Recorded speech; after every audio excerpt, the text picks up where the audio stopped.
I'm live. Okay.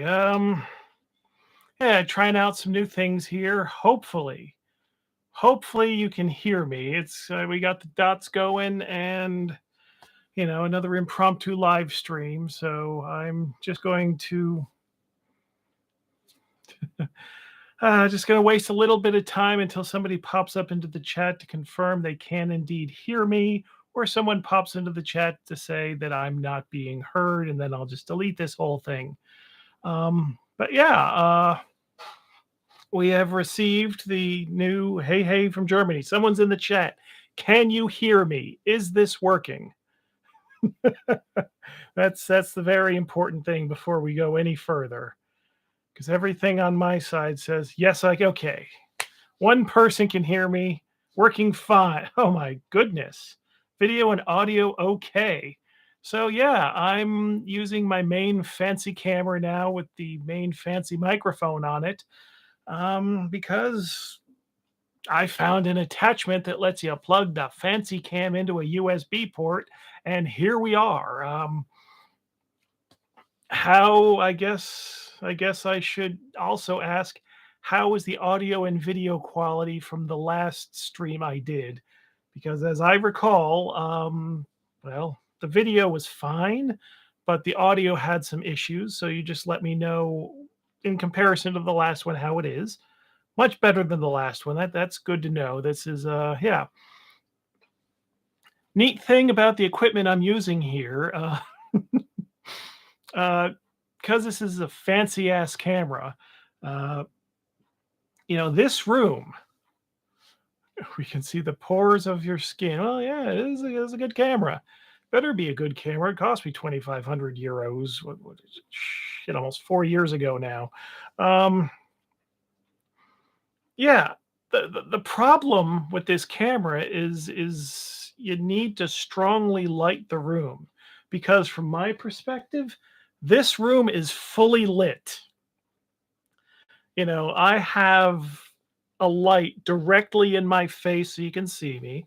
I got the other light, so there's, a little contrast here. And then I've got another light it's the box light. So it's a bit dimmer going down on my packing table there. So you know, yeah. So I'm just glad this works, and so I can use the fancy cam and when I want to live stream, and the fancy microphone, and apparently that works well. But yeah, this just next time I just need to use the lights better. I gotta how many lights? I've got like a dozen lights in the storage room, but I didn't I didn't pull enough out to really get the room lit up because, well, the same reason I got to give this shipping update. Yeah, things are going slow because my legs are fried. I've got about a quarter of the orders packed so far, and far less than that have actually gone out. I think what I'm going to do, because today's one of those days where, if you've kept up on my personal Facebook, the past 8 months now have been a disaster for my legs, and I've been seeing a number of different doctors and specialists and stuff. But yeah, I'm having trouble standing for any significant periods of time. So terrible timing on this. So what I'm going to do is concentrate and on getting everything packed and just let all that stuff pile up here. And then what I'm going to do at the end of it, well, I'm going to arrange a pickup from the different shipping companies. And because they're going to charge me per pickup, I'm going to wait until they're all done. And then everybody's stuff will go out at once. That will be probably the end of next week. I'm sorry for the delays, but uh, yeah, it's not a great situation, but I got to get it done as best I can. And because number one, you want your stuff, and it's in the boxes, more and more. I need to get it to you, but I needed to do it in a way that's just not going to freaking kill me. And yeah, especially since most people seem to order UPS this time. And so, yeah, I got to bring those packages to a drop off location, and making probably 20 trips up and down the stairs in my current condition would be bad. So that's what's going on with that. Yeah. Otherwise, things are good. As I said, the reprint of Orgasm showed up today, and yeah, so there'll be no further delay in packing the bigger orders.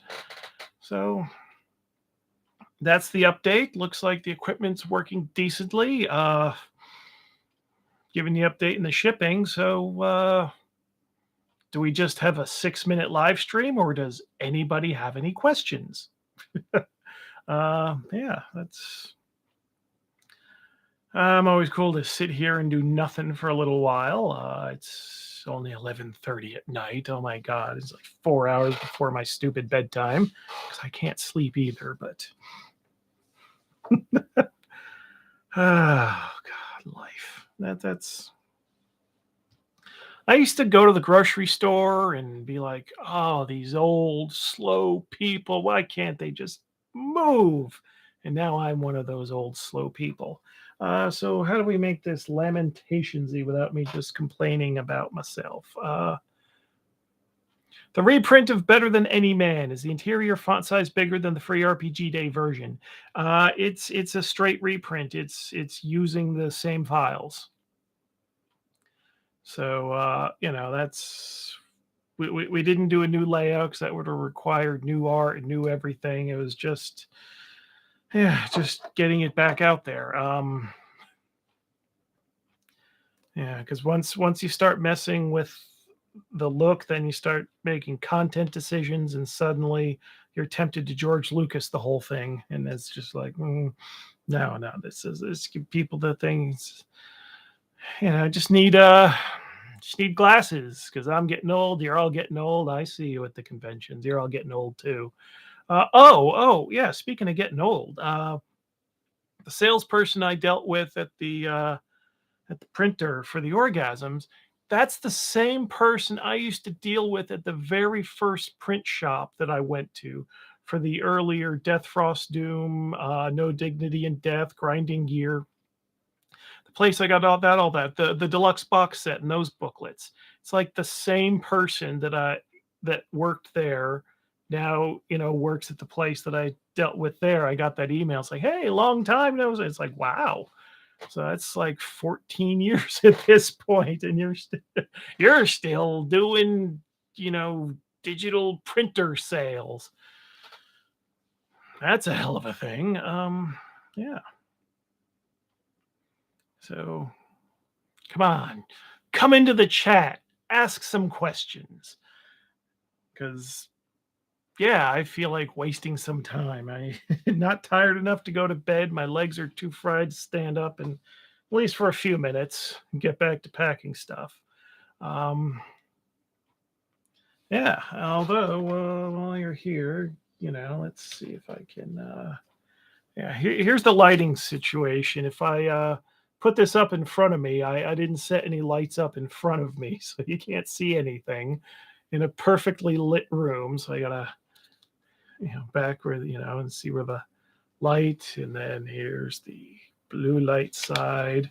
Um, let's see. Let's showcase. Ooh, look at the new stuff. If you order now, you get in the queue, and you'll be within the with the rest of the stuff that's being shipped out. Am I writing a new adventure this year? Well, I'm going to write. Well, I'm going to have a new thing I'm running for people at the North Texas RPG convention. They're bringing me in, so I actually have to participate, not just sit behind a vendor table. So, did you play that new game you bought? I have not. Honestly, that was, oh god, I don't know. the foreign name thing, and it is not in front of me anymore. So I don't know where I put it because I rearranged everything to set the room up for packing. But no, I honestly, when I bought it, I just thought I'd mine it for ideas or see what's relevant. How often do you get to play RPGs yourself? I play most Tuesdays online with Jeff Reintz running the games. Uh, he's what started as a flail snails, use whatever system you're making your characters with, and there'll be a hodgepodge is turned into using the lamentation system. But I think what he's for the main adventures when everybody shows up, I think he's using old adventures from White Dwarf, and then for side adventures, he's using stuff that people have put on the blogs over the years, OSR stuff from the last decade and a half. GothCon, gonna miss you. Yes, well, yeah, I had to send my passport in for renewal, and maybe it would have shown back up in time. Maybe I'll get my renewed passport in time, but can't guarantee that. So it'd be stupid to buy plane tickets and tell them I'm coming in. So yeah. But yeah, let's see. You play the new game you bought. Let me give you a straight answer. I was mainly going to mine that for ideas. It was never really my intention to sit down and play it as such. That's actually I didn't even check to see if it used the open game license, so I don't even know if I can strip mine it for parts. LOTFP clerics, do they exist for every religion? Okay. This is why in the supplemental material, the clerics aren't really used so much. England Upturned made a good stab at customizing clerics for different sects and stuff.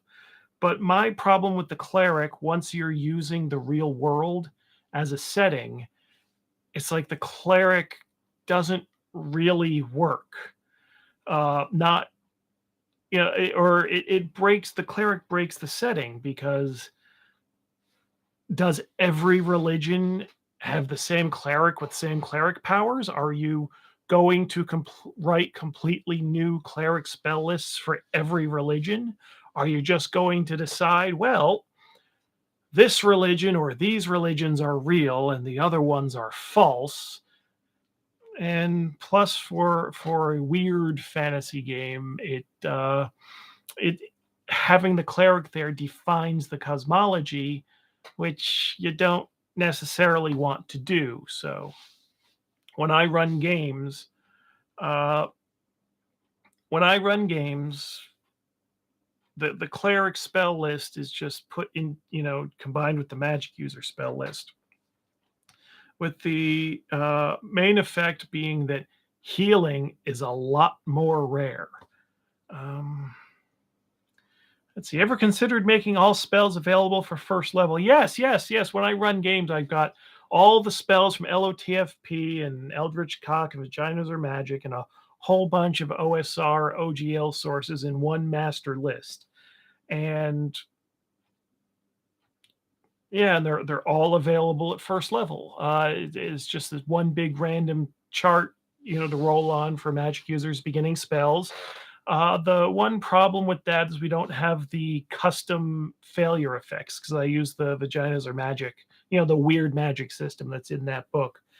And so for most of the spells, we're rolling D6 for, spell screw ups, just the standard ones, since I don't have the custom parts. Although someone says they're working on that, but I haven't had a chance to follow up with them, see if we can turn that into a project.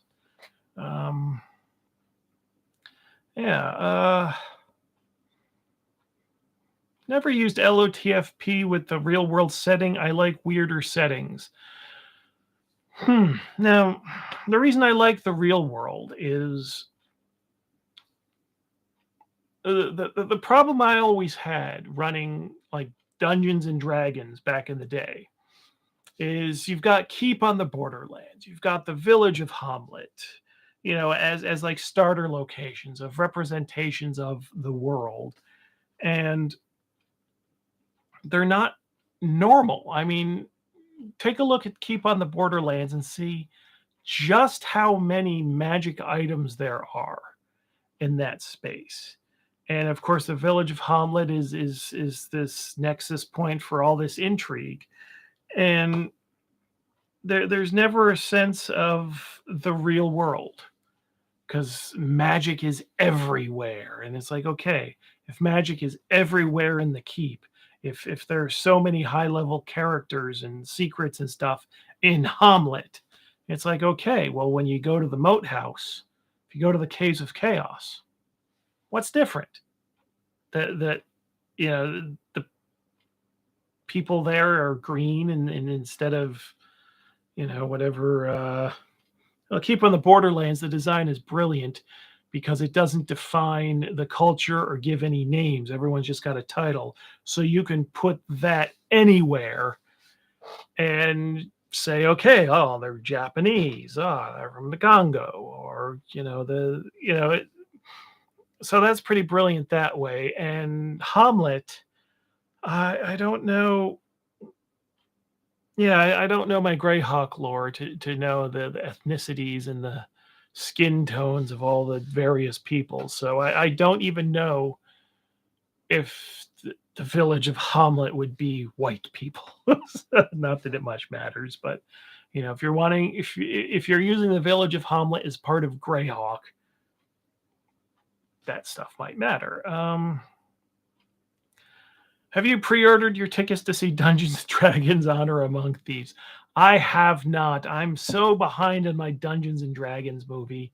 I I haven't even watched the last one they did. Or well, actually there was some directive video before they ended that, weren't there? Yeah, I mean, here's how little interest I have in D&D movies. I haven't even listened to the Red Letter Media commentary. So, yeah. Will we ever get an LOTFP samurai adventure? Maybe, but not from me because I really don't know enough about the subject. I was never, well, I can't say I was never into ninjas and all that stuff, but I mean, as cool as I got with that stuff is, Saturday afternoon kung fu movies, which is China, not Japan, and I watched The Master with Lee Van Cleef on TV, and that even when I got into seriously into comics and started reading Teenage Mutant Ninja Turtles, the fact that they were ninjas wasn't the draw for me. So yeah. What about Hawk the Slayer? I've never seen Hawk the Slayer. And you think I would have, since I used to read Knights of the Dinner Table and they would go on about it. TMNT is topical at the moment. Is it topical at? Oh yeah, isn't there a new movie coming out? John Cena is voicing one of the parts. LOTFP movie when? See, that's difficult because I have this Pro-Am equipment, and if I knew how to use it, I could do something decent with it. But I don't really know how to use it. It's the last best of the worst. Red Letter Media again. They were laughing at like current new movies, and Mike said, "Oh man, these people have their fancy cameras and they don't know how all the settings work, so they just turn it on and point it at something and hope for the best." And I was just like, "Oh God, that's me! Oh, shut up, Mike!" Oh, so yeah, I have all this fancy stuff, and it's like, okay, I know enough that you can see me, and I have to have a light in my face, and I'd hook the microphone up, the external mic up because the internal mic for some reason wasn't broadcasting sound. And yeah. So I can't make a movie, which means that if there's going to be an LOTFP movie, somebody else would have to make it.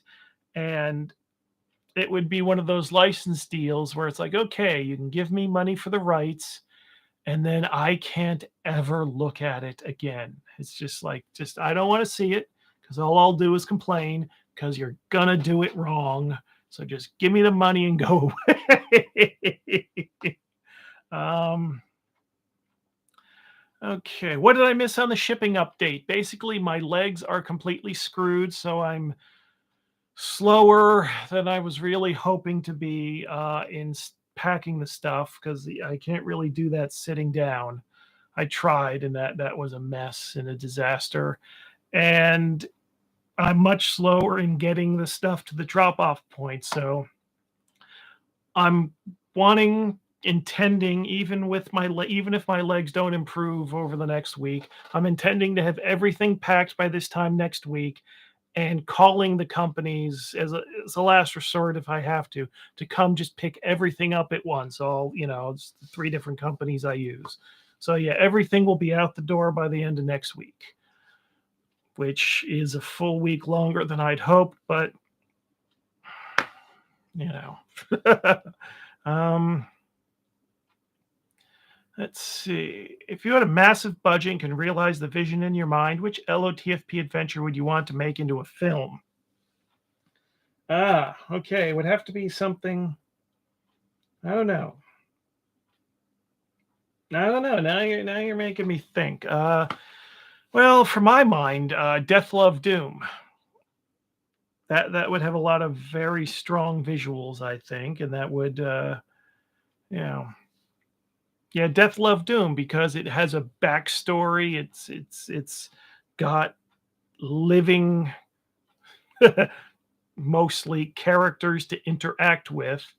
It's, the premise, I think, could work well with a movie. I mean, if Don't Breathe actually works as a movie, well, instead of a deaf guy, you've got that stuff. So I think that can work. Death, Frost, Doom, I don't know if it would work as a movie because it would basically be people just poking around. There's no story until the end. So whereas if you're participating in it, it's the anticipation and what you're doing matters as to the outcome. 'Cause I remember last playtest, I think it was for it. The people were so paranoid. They didn't know anything about my writing style or what LOTFP was going to be, but they got so paranoid going through the dungeon that every time they were passing the crypt doors, they would like seal the doors. It's like, okay, okay, something's fishy there. So once the stuff started happening and the corpses started rising from the dead, they had extra time to act and escape because the dead had to get through these sealed doors first. So if you're in the adventure, Death, Frost, Doom works because it's all the anticipation and suspicion and what's going on here, and it's you in it. But if you're just watching someone else do that, I don't know that would be a compelling story to watch.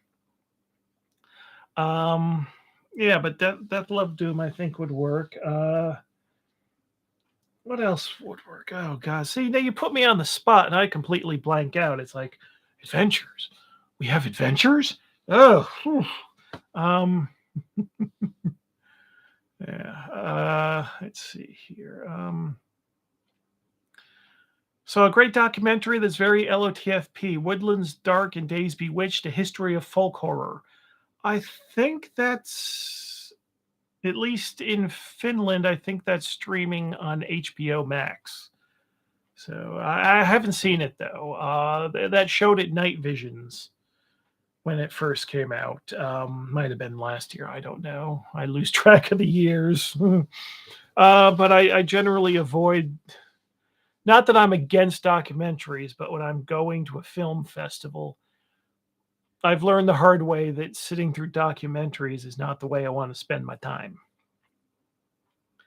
Let's see what else would work well as a movie. A movie.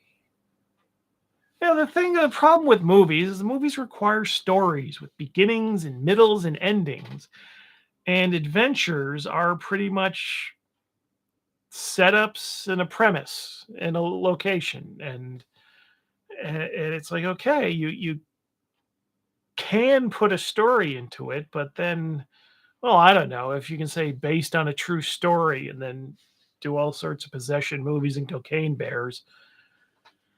Yeah, but the movie, it's like the adventure would just be the backdrop for whatever the adventure is. I don't know. Am I making any sense? I am just.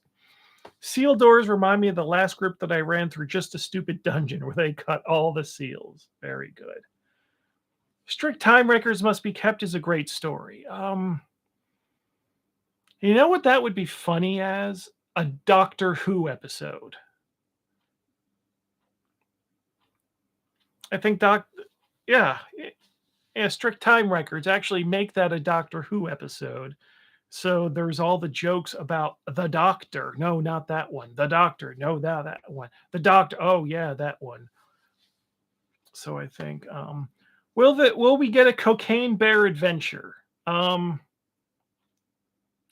no comment. Uh no rest for the wicked. Yeah, yeah, I was thinking about that. That would that make a good movie though? Because I'm envisioning No Rest for the Wicked. I mean, it's a little more involved than the opening scene of Inglorious Bastards, but it's that kind of tension. Cursed owlbear. Yeah, no, no, I'm not doing an owlbear thing because that's just too on the nose. I mean, thing with cocaine bear, everybody's online thinking, oh, what's the drug animal combination that's most amusing? The new Ryan George video had Viagra dolphin, which, yeah, that is pretty terrifying. Uh, but just doing like owl bear, it's like that's a little on the nose. Yeah, it has to be. It's like when Snakes on a Plane came out, and everyone was, ducks on a tricycle. You gotta, I don't know, you gotta do something that's a little extra. But yeah, yes. Let's see. If you make an owl movie, if you make an owl bear movie, it has to be Owl Bear Rodeo. Goat on a boat. See, here's the problem with this. Now, Cocaine Bear had a little bit of this problem. It's like, okay, Cocaine Bear, cool. Make it last for 90 minutes. And so, goat on a boat. Well, okay, that'll be funny on a book. You got to fill the book, unless we're making it a blank notepad. You know. Now explain Midwinter. You see that? Now that'd be interesting as a movie because it could also work. It works as a parody of Midsummer, but yeah. Although I have to say, I mean, if you did Midwinter the movie, the ending would freak people out, wouldn't it? That would just freak people out. Because that Midwinter is a fun one. Because that was, yeah, yeah. When Kelvin had the idea of what the cult was actually trying to do, it's like, yeah, nobody's gonna like this. This is like, I don't know. I think a good adventure. My idea of a good adventure, half of them turn out to just be like pranks on the players, like fuck for Satan. Um, it's like, let's see. I like to think Midwinter and Daughter Brides are a good pairing. Well, maybe. Uh, yeah, yeah, yeah. Well, they would be a good pairing if you can get the cult in where the spell goes wrong, wouldn't it? Yeah. I don't know. I like this though. Yeah, you can tell the video quality's a lot better, and I get to, yeah, admire all my little skin blemishes and wrinkles and the gray fuzzies. Yeah. Yeah. After I get everything packed and need to do some experimentation of how to light this place up. So the next time I do a live stream, it'll be like, ooh, looks good. Um, Half your face is blue. Yeah, for some reason I've taken to yeah, I'm not doing the proper 3-point lighting. I'm not doing that proper at all because I don't have the main light right now. But yeah, I've been doing this, and then when I'm setting up with the normal camera, just like, I don't know, playing around with lighting a little. And while well, I usually hate technology. This one's pretty easy to use because I could just mess around with it and change the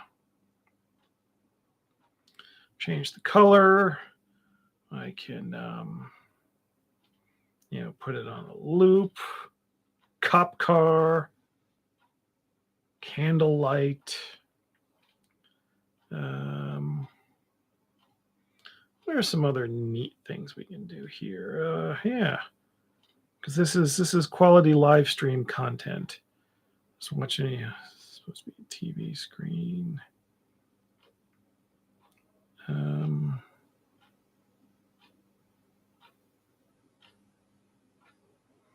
Yeah, that's interesting stuff.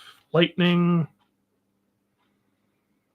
defective bulb. The things they program into this crap, So yeah, but just having it a flat, static blue. Sorry. This is a very serious question. Why were there 2 bananas in your shorts in the last video? So I could take them out and hit the ice with them. Duh.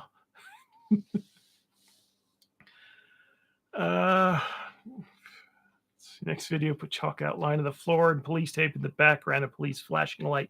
Yeah, then I had to clean that up. Non-LOTFP question. Which bands are you listening to a lot recently? Any new discoveries? Not many new discoveries. What I've been listening to lately? Borknagar's first album. Let's see, what else have I been listening to lately? Oh, saw Mansion last weekend, and oh my god, unfortunately nobody seems to have put any of that online. I saw people recording songs, but yeah, that was like one of the best shows I have ever seen. But I've been listening to Mansion for 10 years now, so they are not a new discovery, but I'm betting they'd be a new discovery for each and every one of you. So we all live.bandcamp.com, and you can thank me later. Oh god, I should double check that. No, we shall live. We shall live. Bandcamp.com. We all live. We shall live. Okay, yes. So y'all go listen to that and learn. Any possible adventure anthologies coming out in the future, like A. Green, A. Zarkov? Okay, still okay. If you haven't received something, you need to email me. I'm not doing shipping service things over the live chat, and I'd have to email them to see what's going on anyway. As far as I know, everything should have gone out. So yeah, email me and then I'll contact the fulfillment house, and yeah. Now, new adventure anthologies. Well, Zarkov is doing, he's been doing compiling his own stuff. A. Green, I guess it's a possibility, but the basic, the constituent books would have to sell out first. So that's that situation. I mean, the next, if I was going to do reprints like that, I guess a combined reprint of Vaginas Are Magic and Eldritch Cock, but it's, I don't know, it doesn't, putting that together under a hardcover collection doesn't seem to be, I don't know. I mean, how rare are those? How hard is it to get a hold of a copy? I don't know. While in the design phase of making a book, who decides what the cover artwork will look like? Sometimes I have an idea, sometimes the author does. Sometimes we've got to have a little meeting to decide, okay, how do we want to present this thing? It's there's no hard and fast rule of that. It's project dependent. Yeah. I think it's been asked prior, but what are the submission guidelines and are you accepting? Well, send me an email if you're wanting to write for LOTFP. I haven't done any open calls for a long while. I do have a folder of people interested in the writing guidelines. So when I'm ready to accept pitches or submissions, I'm, you know, going to send the email with the specs and everything out. So just let me know that you want to be on that mailing list and send that to lotfp at lotfp.com. I'm not adding you to a mailing list from here. Um, yeah. A live stream. How come when I watch other YouTube channels doing chats and live streams and everything, they all seem slicker than I seem to be. What do they do? What's I wonder what their consoles are like. Because if I were going to do a behind the scenes thing here, it's like I got nothing. Like I got no special equipment. I've got a camera, I got a couple lights, and I got my keyboard in front of me. I have no like console or production equipment other than this. So I always have a feeling when I'm looking at other channels that they're so much more technical than mine. I don't know, but yeah. What more do you need? A sound? I don't know what I need. I have no idea how any of this works. I just piece equipment together thinking I think I need this, figure out if it's applicable or if it works, or if I could figure out how to make it work. And then I just bumble along as best I can. It's like I don't know anyone else who does this. I don't, I've been like leaving my information at local camera stores saying I would like to pay someone to come here and show me how to use my equipment. I'll pay somebody to sit down with me to use editing. How do I use the editing software? I'm not very good at like YouTube educational videos and learning and applying because I always have a question and YouTube videos can't answer my questions. So, yeah. Think you can put a banner on the screen that shows a link to the website. um, Overlay graphics. Yeah, I know there are programs that can do that OBS software. Yeah, but then that's just another again, if I don't know what I'm doing, that's just another failure point and complication. Uh, Adventure Anthology, LOTFP's most banned slash thrown in the dumpster books. Well, that's all the free RPG Day books. That's what happened. There's no nudity on other live streams. No, I'll spare you. Sound is good, video is good. You are authentic. What the hell do you want more? What I want more is that if some newbie rando person runs across this stream, that I don't know that anyone that doesn't already want to be here will be enthralled by the content. But if it can look slick, if it looks like I know what I'm doing, maybe they'll stick around thinking this looks sharp. It's like the LOTFP books. It's like, okay, I'm a dinky little independent publisher and I try to make books look special. And it's like there's no and so, if you take like the Book of Antithesis, that is a beautiful looking book with horrific insides and contents.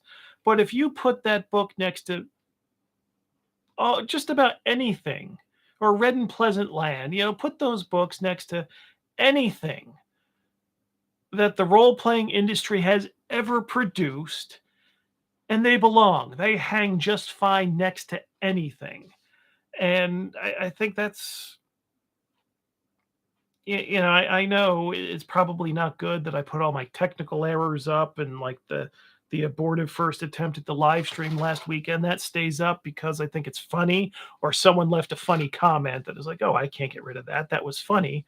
That probably doesn't reflect well to a newbie hoping, but my hope is to have a professional look for all of the degeneracy and nonsense that happens in the content. I want it.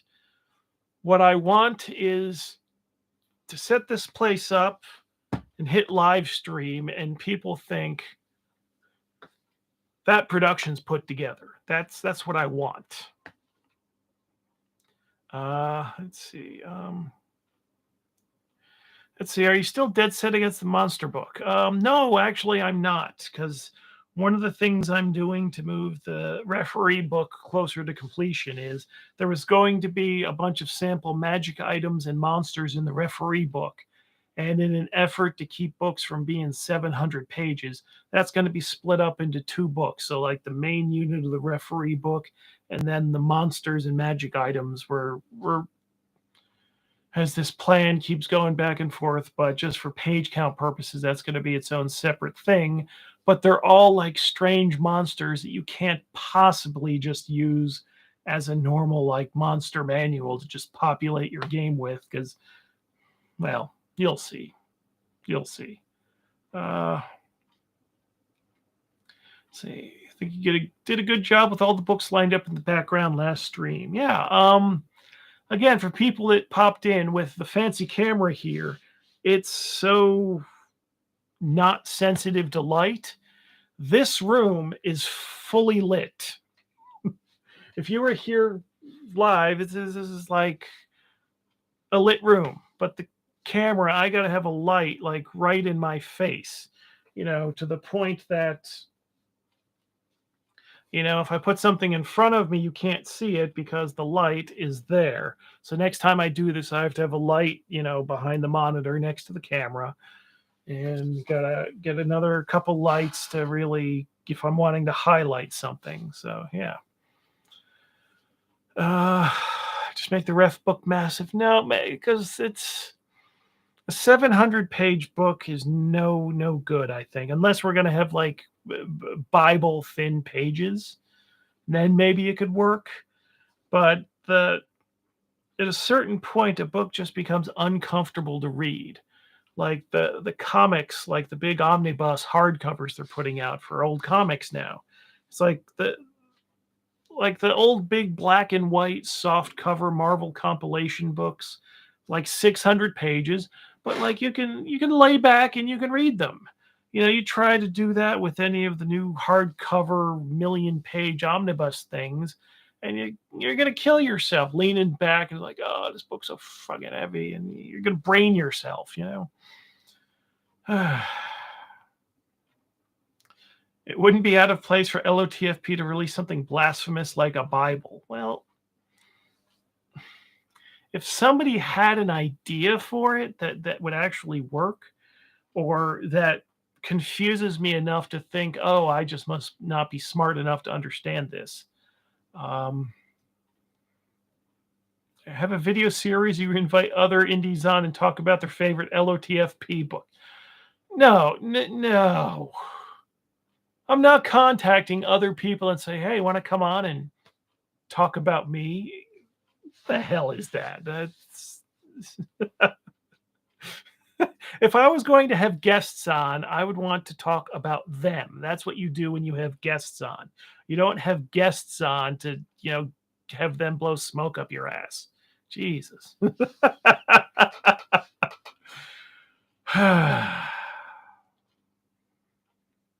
Yeah. So, yeah, sorry. And then I go into dead air reading the comments. Right. Let's see. You should do like Goodman Games did with Judges Guild stuff, the oversized nonsense. Yeah, that I'm not going to comment. I just don't understand I don't know. Are you opposed to having a personality, basically an actor to do the promotions? That's what I want. I mean, for live streams, it would be me. I'm not going to have an actor, it's like go and do a live stream and talk about my company. But for like all of the staged videos and stuff, I don't want to be the star. I don't.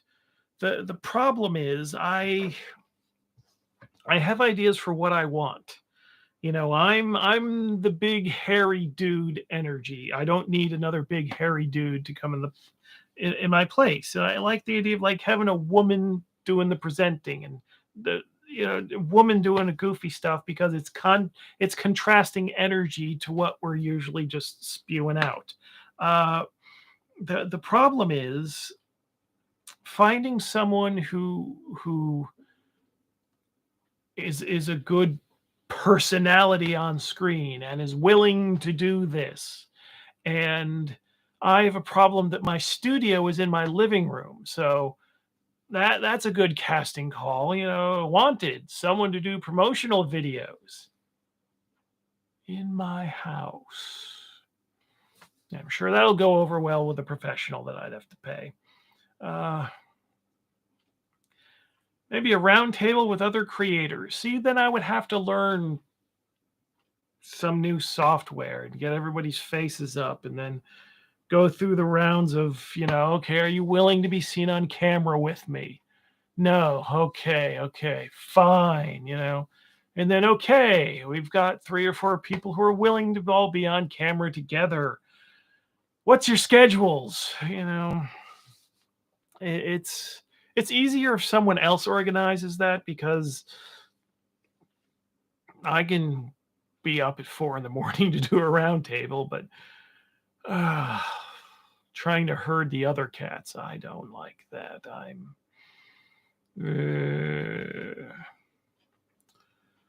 Are there any examples of streams you wish to emulate? See, that would be telling. I get in trouble for talking about the internet personalities that I watch. I think I just want, well, the setup and making the room look decent. I could do that. I was just wanting to see if I could make the stream work with this camera. And then, oh shit, it's dark. A couple lights are already just standing up in the storage room. So I think I can make a good looking set, especially when I'm done packing and there's not all the piles of shit here. So that's not the problem. It's just what would be good. And I know this requires more equipment and it's awkward if I do it, but basically have a multi-camera setup. So I can be talking and then flash to another camera that's looking at a product display or anything. So it's not just me picking stuff up and like, oh. And yeah, if I learn streaming software so I can just pull up graphics or pull up video clips. But every stream that I see that they do that, they have a producer, they have a techie. I haven't watched Joe Rogan in a while, but he had, what's his name, Jamie, that was working it. I haven't watched his stuff since he went to Spotify, but like, does Tim Dillon still have Ben? I haven't watched the Tim Dillon stuff in quite some time, but they have someone that's there, not necessarily having to be an on-camera personality, but someone that I can say, roll that clip. And you're the one true weird vid came out very well. Who put that together? That's Mr. Strudwick. I do believe if you look at the video description, there'll be a link to the page of the person who put that together. Hal Sparks does it solo, and he has a pretty slick setup, so I will have to look up that person. I have no idea who that is. Yeah, but yeah, the person that put together the One True Weird ad. We do have other stuff in the works, although he's waiting on stuff from me, and that's, 50 million things to do. You do fine. It fits with LATFP well. You're not unauthentic and polished. You're raw, and what you see is what you get, with a good possibility of shocks and gasps of horror. I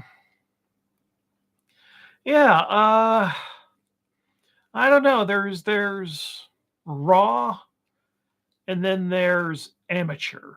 The two are not the same thing. I don't mind being raw, but I know that my AV setup and knowledge and presentation are still rather amateur, and that's why pretty much all I'm doing is the comedy, because all you need to do is be willing to, have no dignity and act like a fool to hopefully make somebody giggle. You don't need technical expertise, you just need performance for that. But if all the more serious kind of stuff, and any, we did the Secret of the Northwest Corner video from last summer. You want to take a look at that. That was like had a more serious narrative, and we spend a lot of the day shooting that, and then a lot of it, it had a significant post production.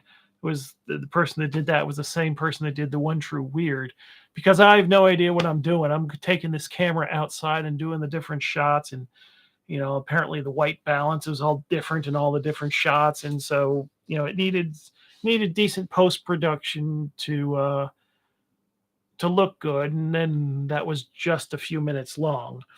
But to do more serious and more creepy things like that, it is a lot more preparation, but it requires technical knowledge to do it right. Because if you don't have the technical knowledge, if you don't do it right, then when you're trying to be serious, when you're trying to elicit a reaction other than laughter, if you're an amateur, people are just going to laugh at it anyway. And that's why I haven't been trying to do that much stuff that way. There has to be some kind of switch that allows you to toggle between cameras. Yeah, okay, there's a weird question. I know there is this video deck thing. I was down recently at the electronics store and talking to the person. They're the one that hooked me up with this attachment thing that lets me use, you know, run the HDMI camera from the fancy camera into the computer to use that. But there was a video deck. They had them. They had a 17,000 euro video mixing desk. I was like, maybe in a couple years, but they did have one that was under 1,000 euros that did have like multiple camera inputs and a thing. So I know it's out there. I know there's got to be a way to do that cheaper than a 700 euro console, but that would just be guessing. I mean, do I have a second camera hooked up to like my laptop and bring in my laptop on streaming software? So and bring I don't know. I don't know. Oh dear. So happy to show you how OBS Studio works. You can switch setups, overlays in one go, and it's free. Thought it'd be complex, but it's pretty easy. Hit me up if you want a quick overview. Okay, Glenn. See yeah. Let's see. I think having a list of book titles and prices on screen would be beneficial. That might be beneficial when I'm doing like a hard sell, like when I did the new release live stream. Maybe that would be useful then. But for like doing this here, if I'm just like answering questions and marveling at the technology, I think it's a bit crass to just be doing this hard sell, going scrolling up and down the screen. It's I'm I don't know, for someone who desperately needs to sell books in order to continue making books and to make a living and do the I've got all these qualms about how I want to advertise and sell them, and making that push. I'm yeah, I mean, if I was going to go for the hard sell, there would be more content right now where I'm like, oh, this book's cool because you got to did blah blah blah blah blah blah. But it's like that's what I'm doing now. It's like not the place for that. Every video is a hard sell, Mr. Raji. Shilling your own stuff is fine. Well, you see, now here's the thing. here's the thing. There will be hard sell videos, but for me, the purpose of the video channel is not to hard sell the books. To me, I mean, even going back to when I was messing around in 2019 with like the bucket video, announcing we're going to have buckets at Ropacon. That the purpose of the channel is to be entertaining on its own, to be that it's like a sideways accessory to the Lamentations of the Flame Princess book selling and game line. Like I want you to be able to not care about any of the books and still get entertainment value from the YouTube channel. Uh, it's yeah. But of course, then sometimes I do the serious videos where I sit down and either rant about drive-through RPG's policy, or and it's those are the videos that blow up. I mean, the videos where I'm giving a very serious talk get many more times the views than my entertainment stuff. So I see how a lot of gaming channels turn into punditry and turn into, and today we will talk about the various serious topic of the week.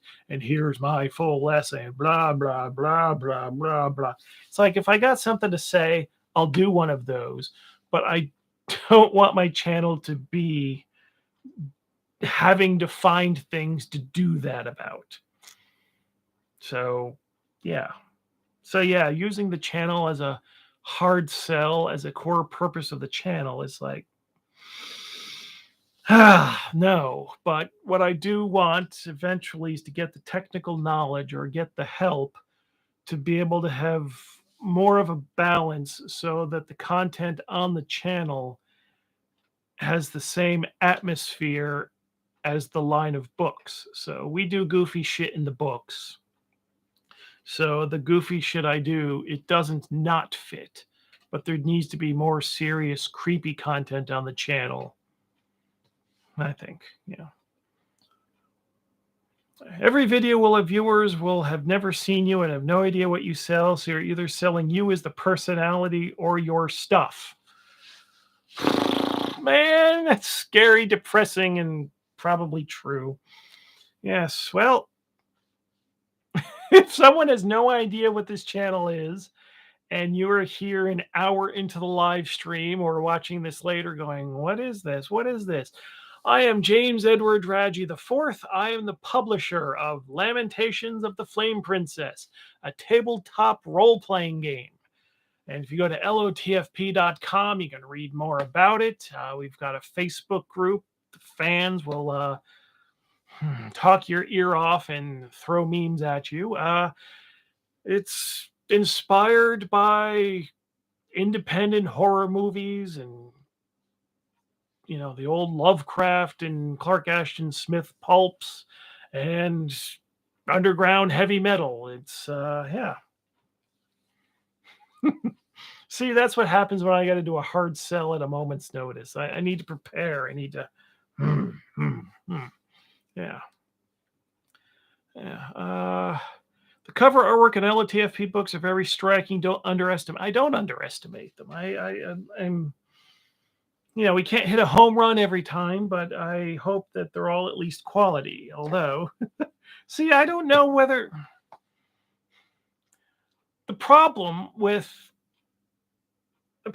making smartass remarks about my publications. I mean, if it was something I wrote, that's no problem. I'll make a smartass remark about it.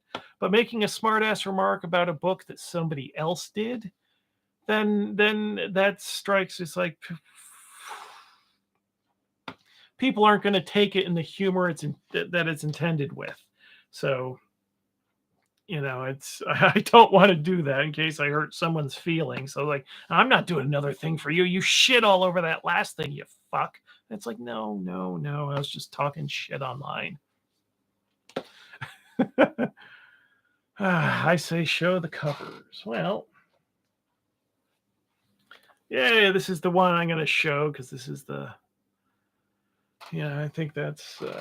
Yeah, cover of Kalong, Southeast Asian horror fantasy. Yeah. What else we got here? Oh God, see now this is embarrassing because this is the slipcase for the adventure anthologies.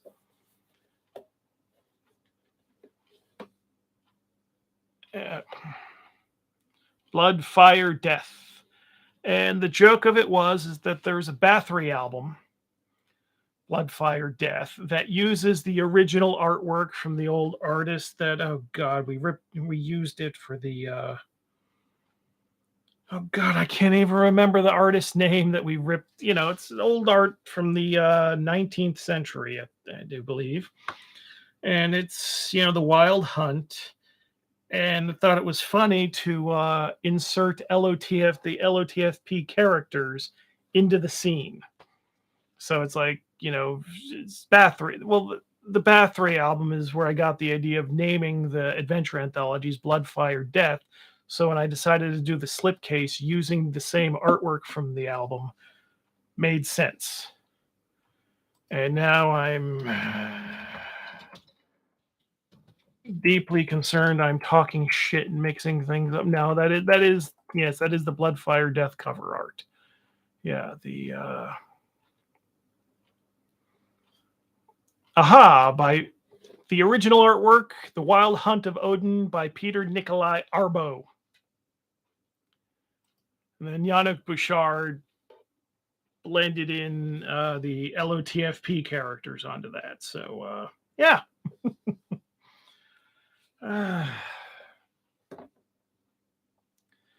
Make a video that is just a bunch of beauty shots of the books. You see, to do that, I would have to competently shoot them.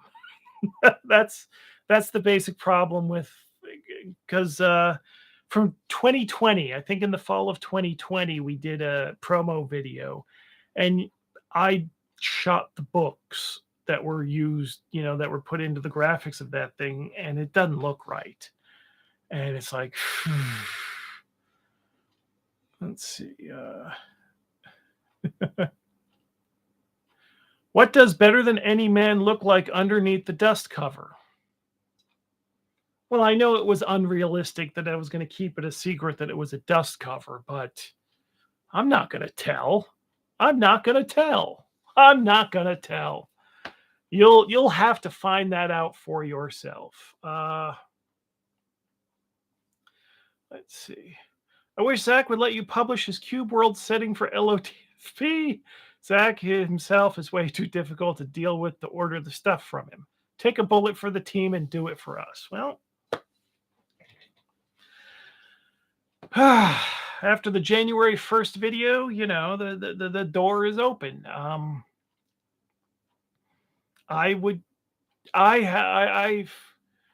the stuff that became Cube World, I saw the beginnings of it, the like an unfinished version, rough version, back in late 2018, I think it is, and I haven't seen any of it since it's been fleshed out. So I'm not going to make an offer and say yes, I want to do it sight unseen.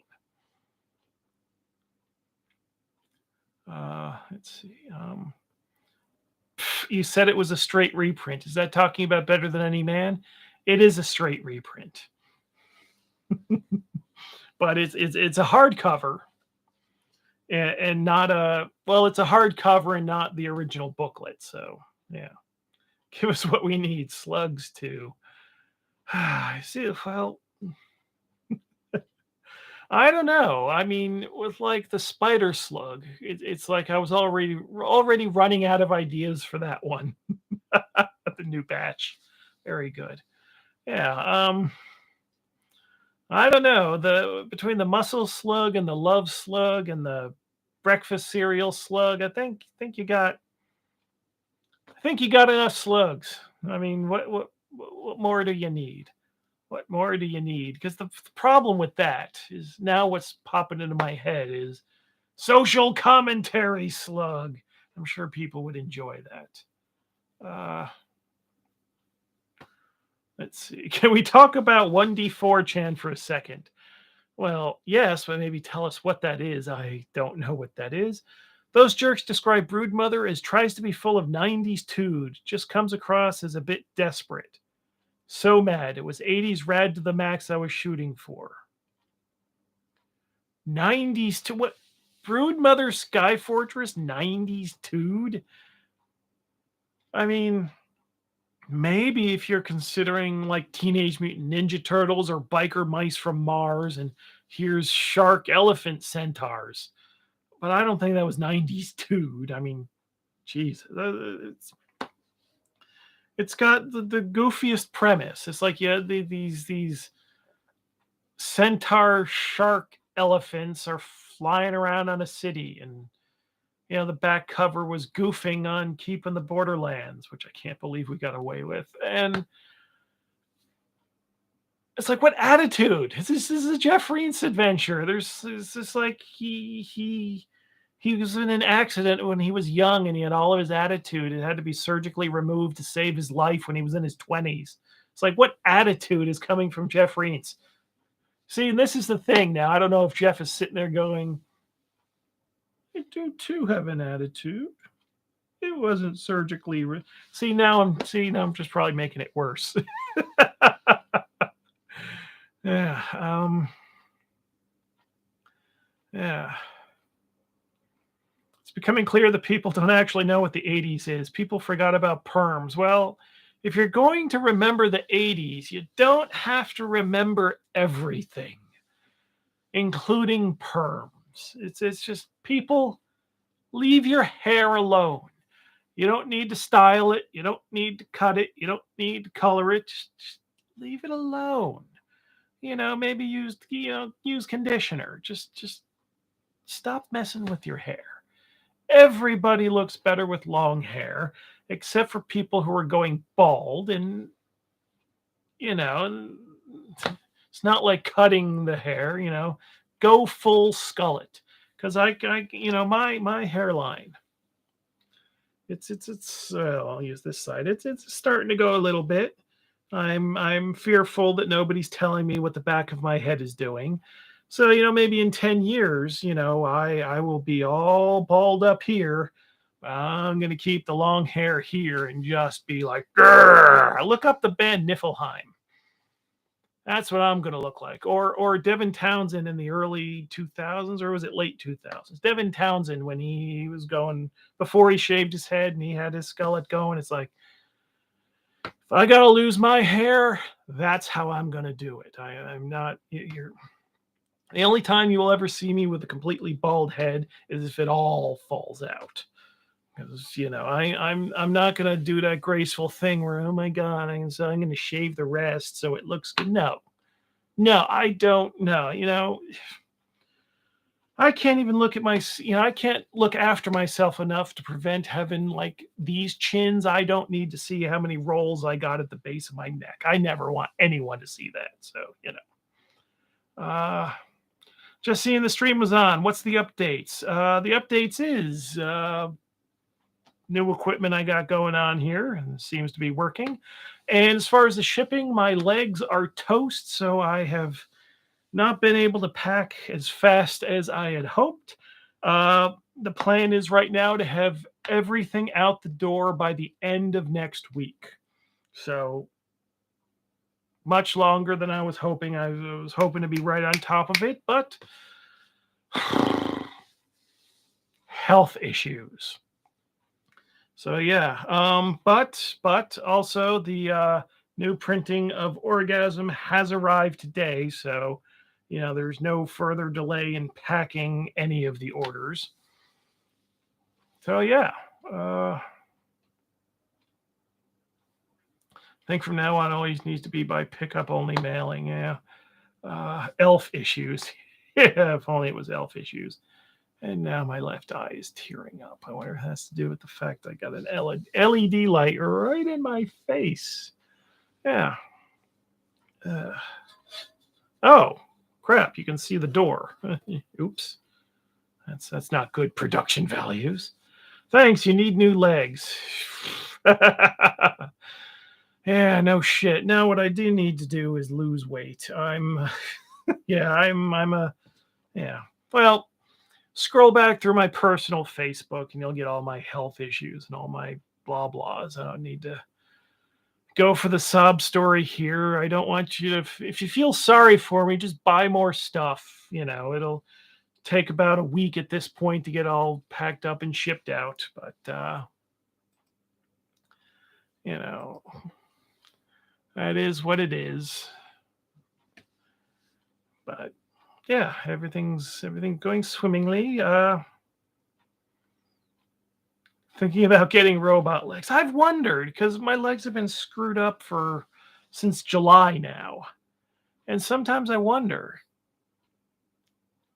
how bad could it be to just like cut my leg off at the knee and use the robot legs? Is it really any worse? Yeah.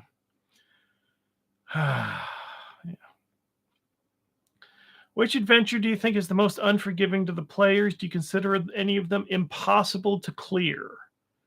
Um, Monolith from Beyond Space and Time cannot be cleared. And yeah,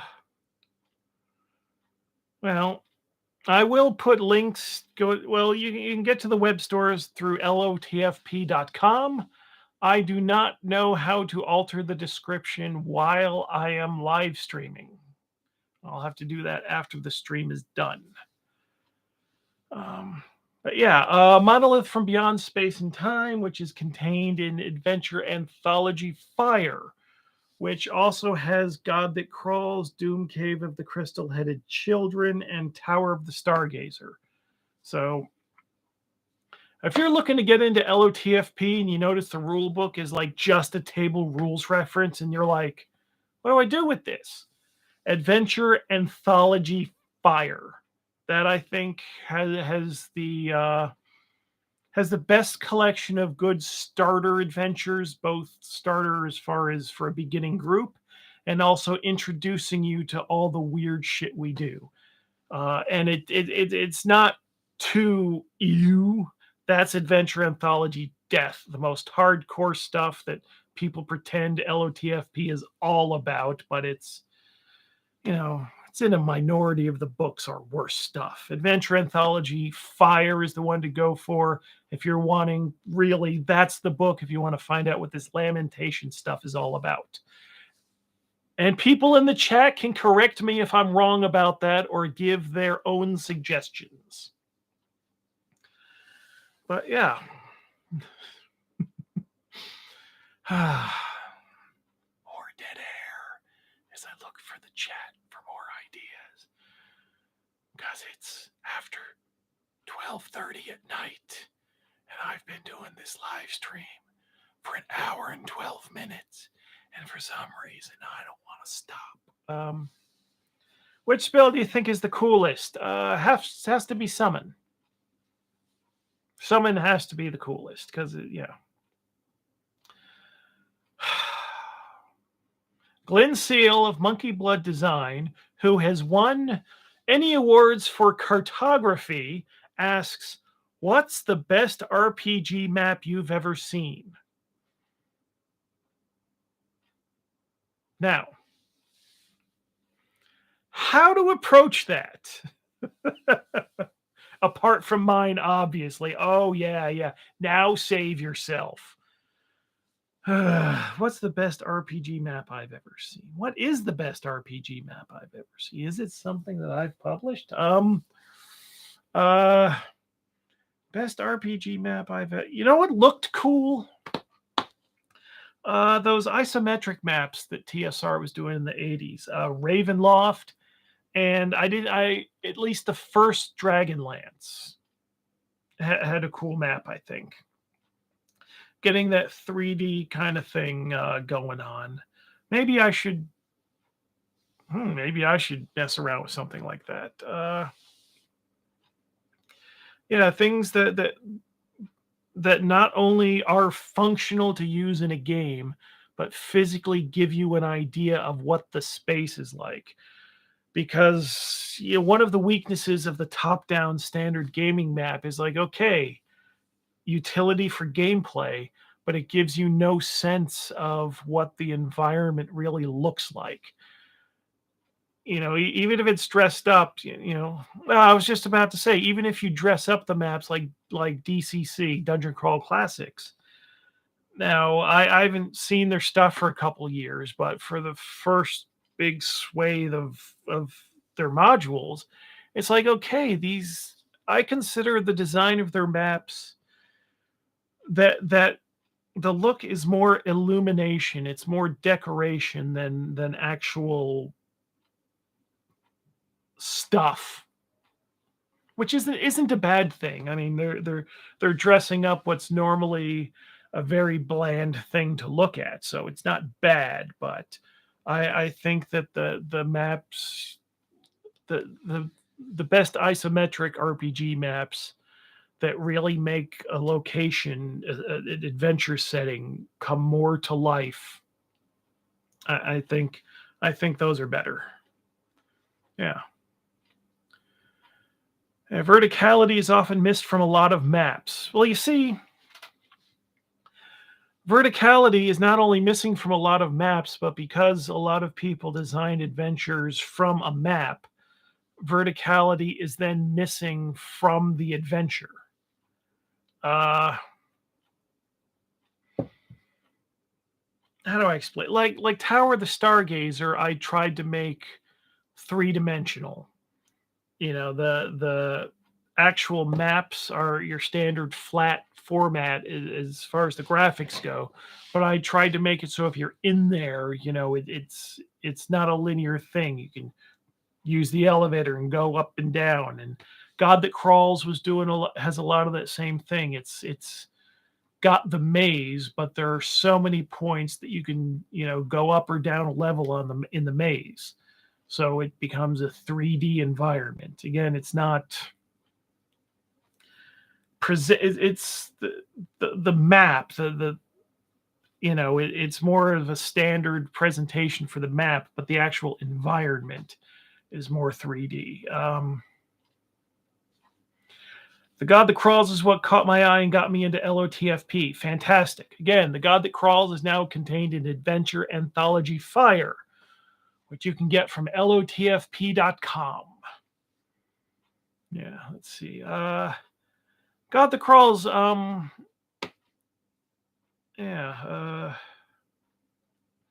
yeah, sorry. Lost my train of thought. Yeah, well, the Mockman map that I had done for God That Crawls, I think that gives a good, yeah, I should get those out of storage and start giving those out again. Or wait, which one do I have? I don't even remember. I still got a box of maps. I can't remember if it's God That Crawls or Monolith. Might be Monolith.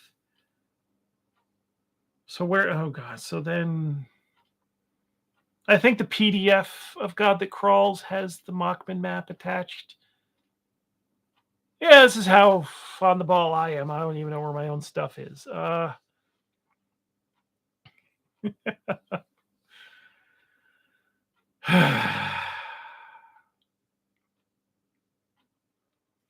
Thought Zach made some useful maps in Vornheim. Well, yeah, they're useful, but I think the deck. Well, no, because he actually puts his illuminations of the map actually tell you something about what's in the room. So yeah, but yeah, Zach drew the maps in Bornheim, definitely. So yeah, we're coming up an hour and a half of me sitting on this thing.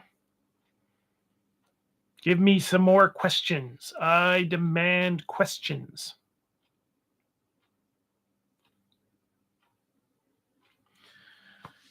Okay. Love Zach's maps. I don't find them super usable. I don't think they're less. I don't think Zach's maps are less usable than normal grid maps. What color socks are you wearing? I'm not wearing socks, although I am wearing blue slippers, which I'm not going to show you because they are ratty as all hell. But yeah, they're big, thickly padded slippers. That helps me stumble around here a little easier. How many bananas do you have in your shorts at this time? None. I what do you think I need to break at a moment's notice in the house? Nothing. I've got a banana in the freezer when I need to separate the ice cubes. What are some things that your authors do that annoy you? They try to put D&D things into their adventure. They're not they're thinking of D&D first, which means all of the D&D cruft of what monsters and what spells and how magic items are, and it's like, no, no, no, no, no, no, no, no, no, no. We're using the rules engine under the hood, but we've got a completely, it's not a completely new chassis design, but we got a fresh coat of paint. We don't need I mean, Dungeons and Dragons, if it was competently run, would be two things. I was going to say it's two things. Number one, it's a rule set, except Dungeons and Dragons is now what? 6 or 7 different rule sets have been released under the name Dungeons and Dragons. So it's like, okay, Dungeons and Dragons isn't even a rule set, but it's also the stuff, the settings and the monsters and how it all goes together, and the cosmology, all of the intellectual property that is associated with the rules engine, but there is no reason for them to be associated. You can just take the rules engine and build new stuff on it, and you don't need any of the content that's accrued to use the rules engine. Let's see. If you fell through the ice of a frozen lake, would the muscles in your legs seize up? I th- I have no idea. They'd be so numb that who knows what they'd be doing, and I wouldn't care. Let's see.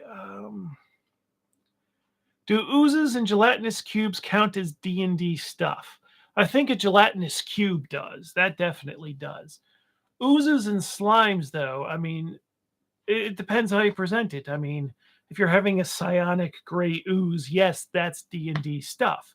But the blob and shoggoths and whatever oozy things like that all predate D&D, so they're not necessarily D&D stuff. Will you be at Ropicon this year? That, yes, definitely. That's just a few train stops down the line. Why is there only one translation of LOTFP French and not others? Well, main one was the French one got weird because I think that deal had been made a couple years earlier, but the stuff didn't start coming out until it was either just before or just after all the stuff with Zach happened. And that turned it all very weird. And so some of the things that were supposed to happen with that didn't happen with that. And then when other people, it's like I'm saving emails, and I'm going to start getting back to some of the interested parties after the ref book is done, so I can hand them everything at once. That's the idea. But yeah, the thing with licensed games is, when you get an offer, like the Black Books, they had dealt with large licenses before, so I knew that they would produce the stuff, and I wouldn't have to be answering. But what's this company doing with the stuff? And it's like, they licensed it. I don't know what they're doing. Some of the people that contact me, I'm not familiar with them or their companies, and so I'm wondering, is this just some guy? And that's that. I don't know. But again, until the referee book is done, I'm not going researching the licensing for different languages. So, yeah. What sort of themes would you like to explore in future modules? I don't know. I mean, what if I mean, I've got so many like partially finished adventures that I just get the thing like, oh, I should be working on this, but I have an idea for this, and I do a little bit, and it's just like, oh, I can't spend the time, so it's weird. Yeah, it's I think after I finally get the referee book done, I'm hoping there's just going to be this outpouring of okay, now I can spend all the time I need on all these other things that have been gathering dust over the years. Uh, yeah. So yeah, dessert themed monsters, puddings, flans, oozes, slimes, custards. Yeah, yeah, yeah. Um, yeah. Mm, the light. The blue light. I'm out of camera. The blue light. So yeah. So no more questions? Do people aha. If you posted a call and someone sent it to you but you turned it down, can they still send it to other people? Of course they can. Of course they can. I the idea that if you sent a pitch to someone that they then own the pitch and can tell you to buzz off would be very strange. Don't deal with any company that ever tells you that anything you pitch to them becomes their property. That's just creepy. That's just creepy. You know, giga pudding. So, one idea I had, and now that things are slowing down a bit in the chat, it's like, oh no, this would be strange. I shouldn't do it. But then I thought, no, let's do it. That'd be the idea to run everybody off, and then I can go to bed. I had the ideas like I used to in the early 2000s when I was doing my zine, metal zine. I was part of an internet radio station.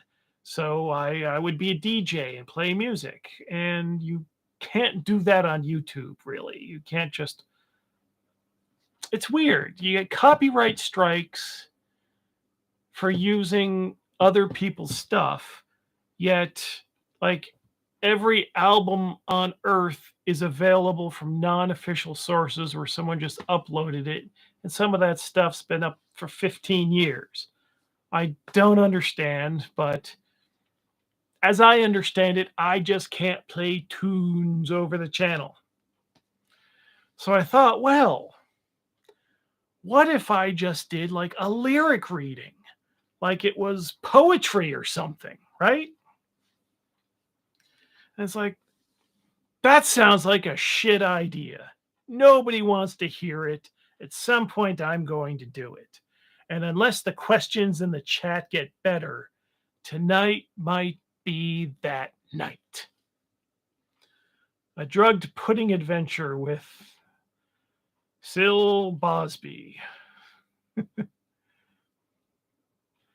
It cracks me up when stores have radio stations. You're listening to CVS Radio. Yeah, no duh.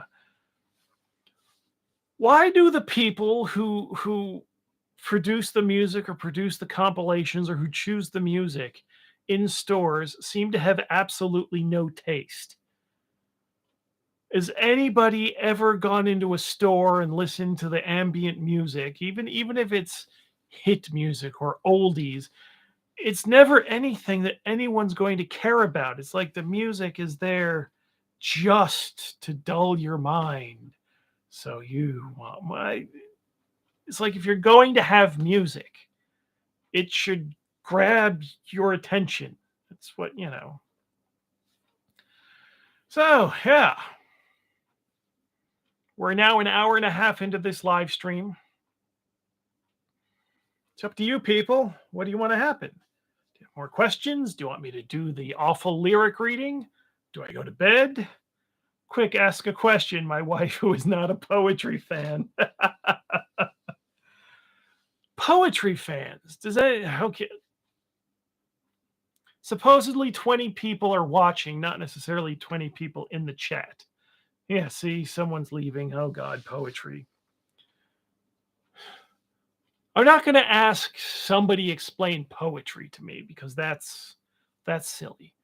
But somebody explain like poetry readings as a thing that people like want to be exposed to and specifically go places where people are going to say poetry at them. Explain that to me because what RPG product exists that you wish you had published? D&D Red Box. That thing sold like 1,000,000 copies. Um, would be awesome to have black metal poetry night.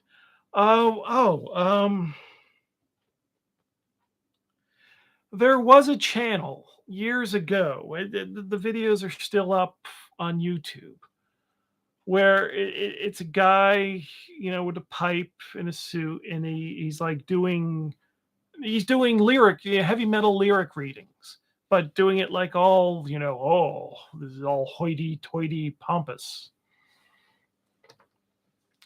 Someone must know what I'm talking about. It'd probably be bad form to do Google searches and stuff while you're all looking at me and wanting to be entertained and have me pay attention because you want content. Because as bored as I am sitting here doing a live stream, y'all are watching it. Holy shit. Um, Jeff has performed at several poetry slams, including my family reunion. And that's why her family no longer talks to Jeff.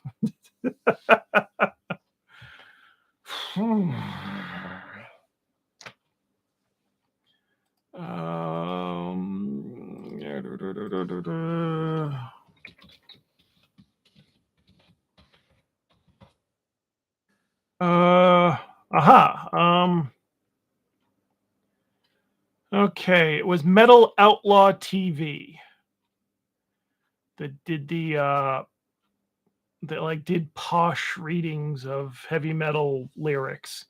Like the one that popped up when I searched, they were doing a dramatic reading of Torso Fucked Raped by Elephants to give you an idea of the level. Yeah, don't put so much pressure on yourself. We're just hanging, guy. Well, hopefully. Where can we see the summary for the referee, or when? Summary will be... Summary? I don't know. What does that mean? You want to see the table of contents when it's ready? I mean, yeah. Summary for the referee book. It's going to be a book to be all about getting you in the right mindset to do lamentations things and specifically, but not belatedly or not tiresomely, how lamentations-y gaming is different than your standard broad Dungeons and Dragons gaming.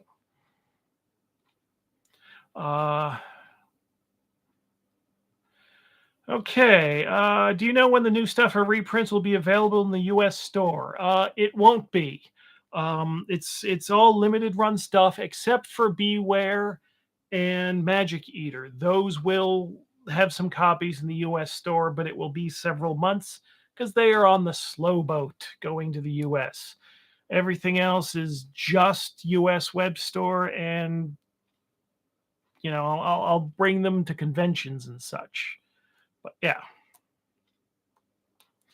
So, what's up, Reggie? Oh, now there's someone named Reggie hanging out here. Want to see the blurb on the back cover? Well, the back cover headline, I've had this in my head for way too long. I know. You know the rules, now learn the game. So, Jeff Reintz, my favorite performance was when I and two co-conspirators simultaneously read lists of Pornhub search terms. A Deluge of Filth was the title.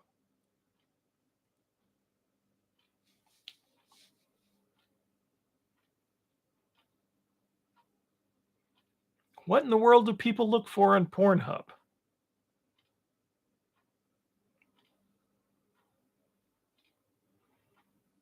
I mean, maybe this is just me because this is information you all want to know now, but maybe this is just me not being technically savvy. But when I completely by accident find myself on the Pornhub page and I'm just curious as to what possibly might be on such a site just for purely curiosity and academic purposes, it's just like, it's like, redhead. I mean,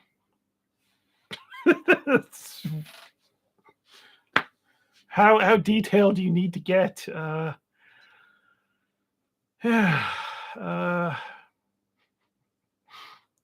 porn has bad plot. Well, porn all has the same plot, doesn't it? People hook up.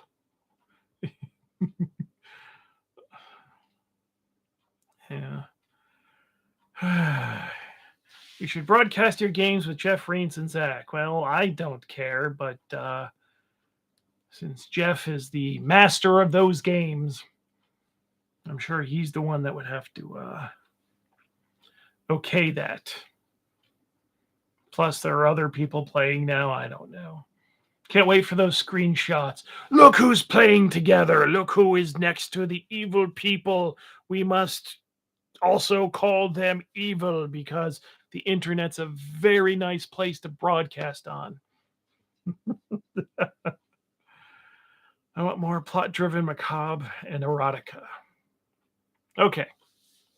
Now, series of adventures based on Pornhub search terms.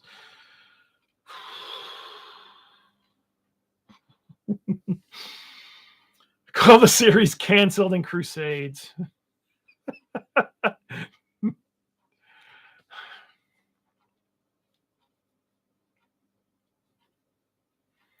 Stop giving me ideas.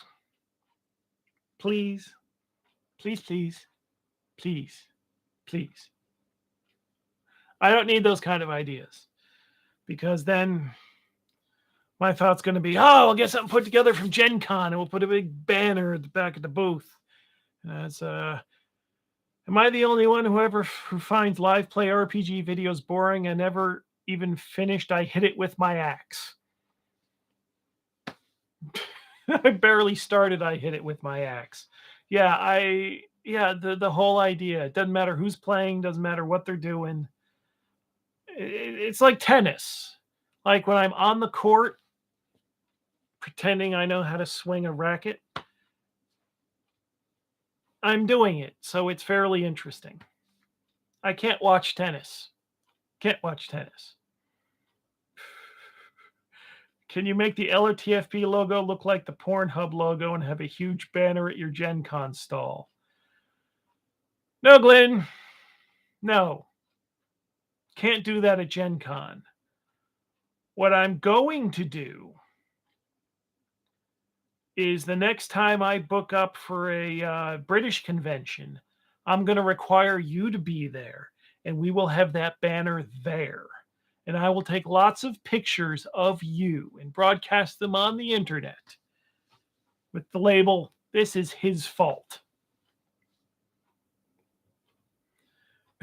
Will the TFP logo look like the porn?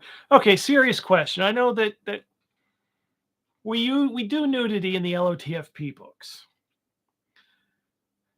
Does anyone, serious question, does anyone consider any of that stuff erotic?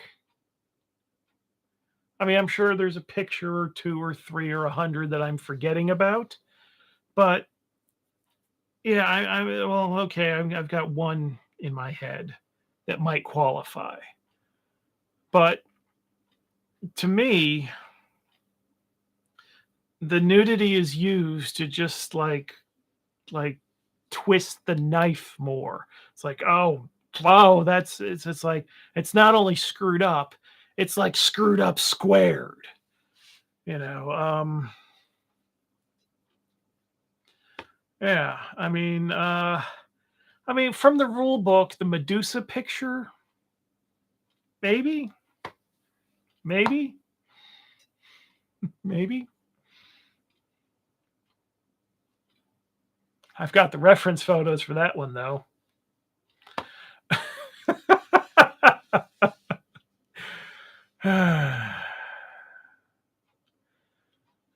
I listen to actual plays if the RPG is new or not popular. Okay, for informational purposes. Okay, I can see wanting like how does this play? How does this work? But I think a lot of actual plays are done for entertainment purposes. I mean, I Hit It With My Axe was an entertainment product. Critical Role is an entertainment product. Entertainment product. Because watching other people play role playing games is hmm,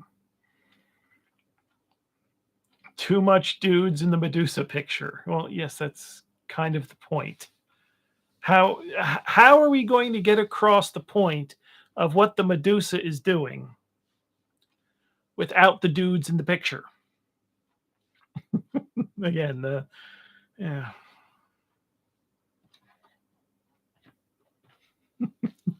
Wonder if there's someone out there. Surely there must be someone looking at that Medusa picture thinking, "Wish the Medusa wasn't in that picture." Yeah, yeah. Oh God, no. Yeah. So, I mean, I do have an idea. There is an idea I have for like an official LOTFP actual play video, but it wouldn't be actual play. It would be like a scripted and produced farce. So if you ever see LOTFP actual play, you heard it here first. It's not going to be a normal actual play. Uh, I am disappointed no one is saying that one page in Broodmother. Didn't you say your mother liked that picture?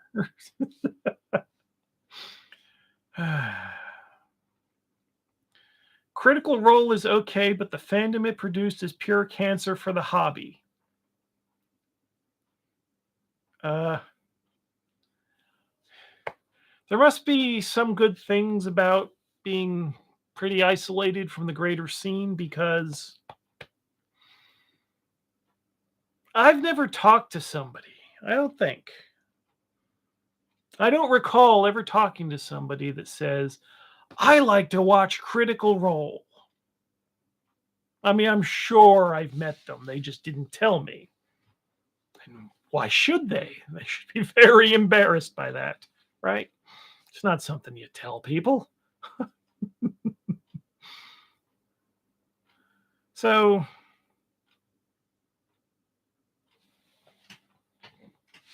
now, hmm, it brings up a thought, though. It brings up a thought, like the things that I'm into. I try to convince my girlfriend to also be into them. It's like, hey, you want to watch this movie? You want to watch this TV show? You want to go to this concert? So that means somewhere out there, there's somebody who's a fan of Critical Role that meets someone that's not into Critical Role, maybe not into role playing at all. And they're having their little cuddle moment. And one of them, they turn to the person and say, hey, you want to watch this cool web series I like? Just imagine what it's like being that other person going, okay. And you sit down and you suddenly realize, oh my God, this isn't an introduction. This isn't just a skit. This is 3 hours of other people playing D&D. Shit. Yeah. Yeah. I don't know. Yeah. Watching other people do stuff. Yeah. See, I can't even watch, well, let's say I can't, but I don't even watch real sports. The only sport-like thing I watch is professional wrestling, but even that's got created narratives. It's just, yeah, anticlimactic. So we're an hour 45 in. Does somebody have anything interesting to say in the chat? Do a spoof of Critical Role doing actual play of no. The actual play skit that I have in mind, Critical Role did not feed into it at all. I've got absolutely no interest to watch enough Critical Role enough to effectively spoof it.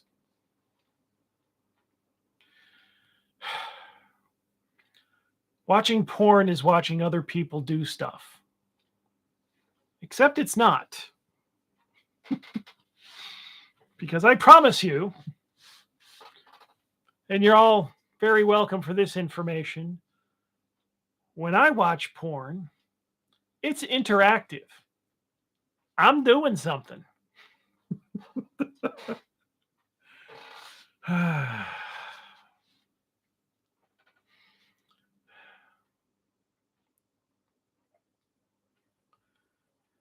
Do you accept non-native English speakers for the experience? Which experience? What Jim wants, telepathy here, is a video version of an example of play. Yes and no. Yes and no. Because what's expected to happen is that a publisher is going to create a video of an actual play that shows the game off, that shows the game in a good light, that makes people think they're going to have fun with the game. And my idea, if this is actually done the way I want, will be an absolute disaster of a gaming session or a section of a gaming session. It will be the biggest farce, the biggest, oh my God, why would anyone ever do this production? That's the idea. That's the idea. You know, the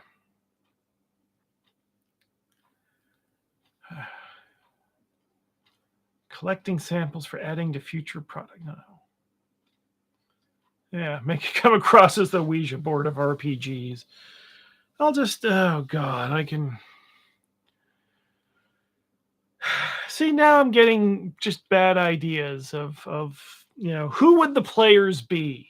And they're all, go look at any of those really horrible creeper RPG game stories. Oh my God, I went to this and this person did this and that. It's like, that's who all the players are, just various categories of that.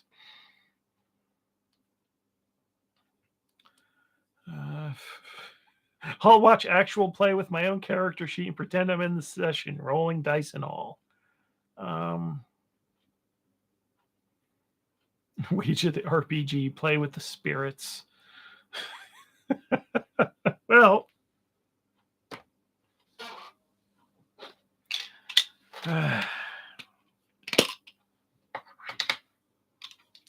my dice are haunted, you see. So see, I can't do this because like this, it's like dice are all possessed by spirits, because right here, this is just a cube made of plastic. But if I drop this, if I let go of it, spirits will carry it to the ground and let me know what number it should be. Like, oh, see? Spirit says 3. Spooky, isn't it? Oh, yeah, the spirit now says everyone watching is now haunted. So, yeah. You're welcome for that, too.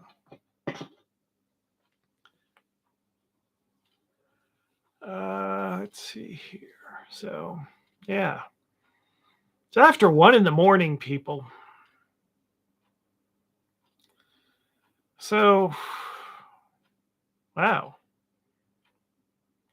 Well, I don't know where you're all from. At least one of you here from England, but some of you are in the US, and it's like, you people have jobs.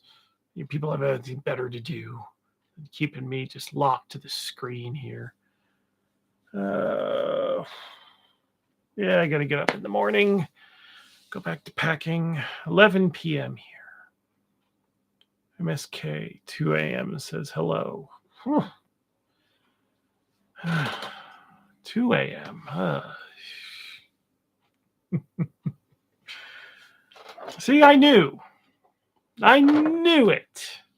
That when I got on here saying, okay, equipment test, and that also actually seems to be working. Miracle. And update with the shipping. Everything will be shipped by the end of next week. I'm slow because of leg issues, I knew that someone was going to pop in the chat. And then I'd be like, okay, this is what I'm doing tonight. Because honestly, what's the purpose of doing a live chat if you're not going to do the interaction? I mean, I could have just recorded a short video saying, hey, shipping update, and just uploaded that. But no.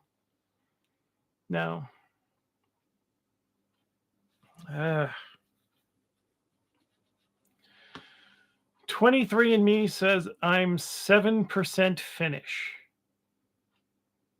7%. Okay. There's probably an actual real answer to this that I can't think of because, thinking at this time of night. You're stuck with us, Bait Lord. Bait Lord. How do you get 7% of something? And yeah. Do they actually know it's Finnish? I mean, I know the people here aren't, surely they got to share something with Estonia. The language is close. I don't know.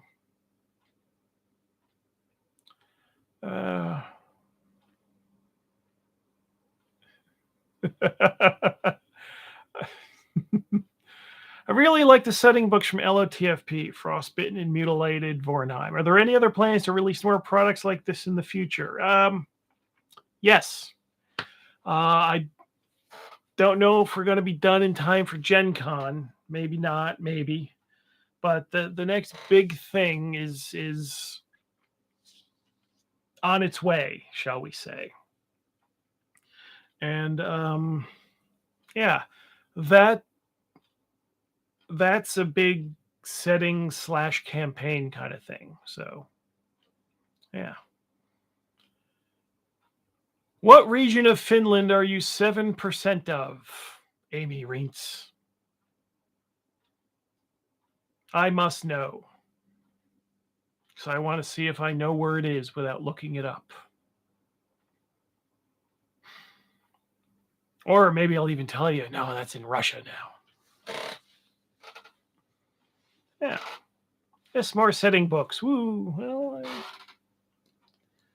I don't know. I mean, do people use the setting books more? I mean, I figure the adventures, you can just plug them into your game easier. If you get a setting, it's like your game sort of has to become about that. I don't know.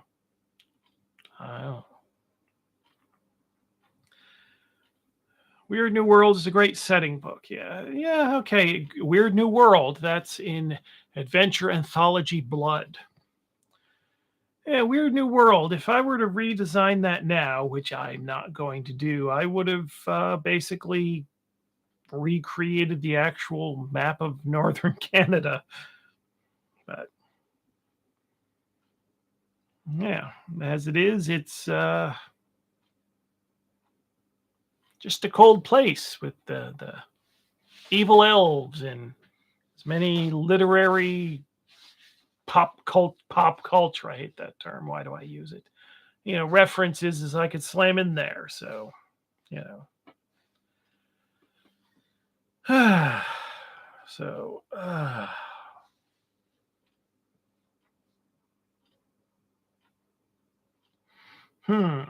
more dead air as I start to drift off. So we're at 155. Maybe cutting this off at 2 hours would be as sane as we can be at this point. So you got 5 minutes to ask me anything else, or to amuse me, or to ask me to amuse you. 5 minutes. So.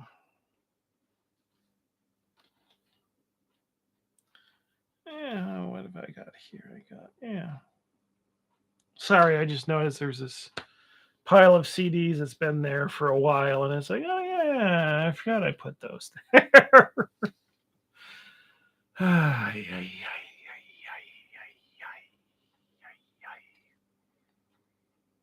How good is this microphone? I mean, can you hear me when I'm talking like this? I have not seen the Whiz Kids Get Yankee figure.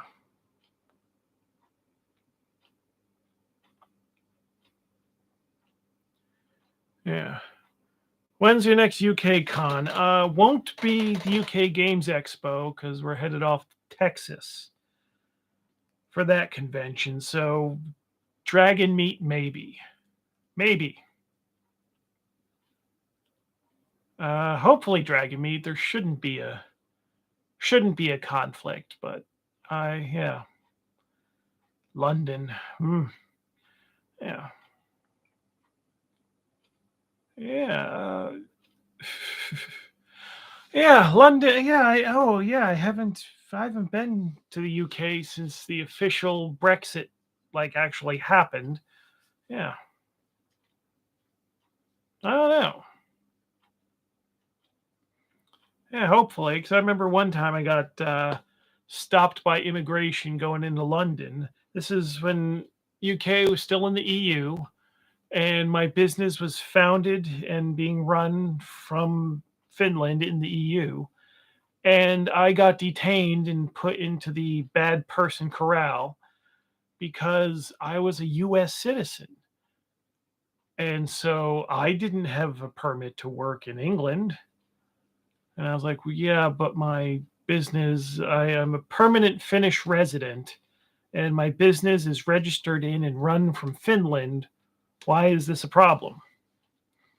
And yeah, I was there for quite a while. I had all sorts of people coming and asking me questions. And I kept asking them, okay, what should I have done? What would you have needed from me for me to be able to just go through? Because I'd been to UK conventions for years at that point. Both the UK Games Expo and Dragon Meet, and always went through no problem. But this time, somebody decided, oh, this isn't good. This isn't, you're breaking the rules. And eventually, they just let me through. To go run my table at the convention. And they didn't say this, of course, but it is my deep, deep suspicion that they just let me through because nobody knew what I was supposed to have done. It's like, well, he's an American citizen, but he's living permanently in the EU, and we're supposed to have this open thing. So I don't know what the hell we're supposed to do because no one was able to tell me what I was supposed to do. They didn't say you needed to have this paperwork or this visa, or that nobody could tell me anything. It's like, well,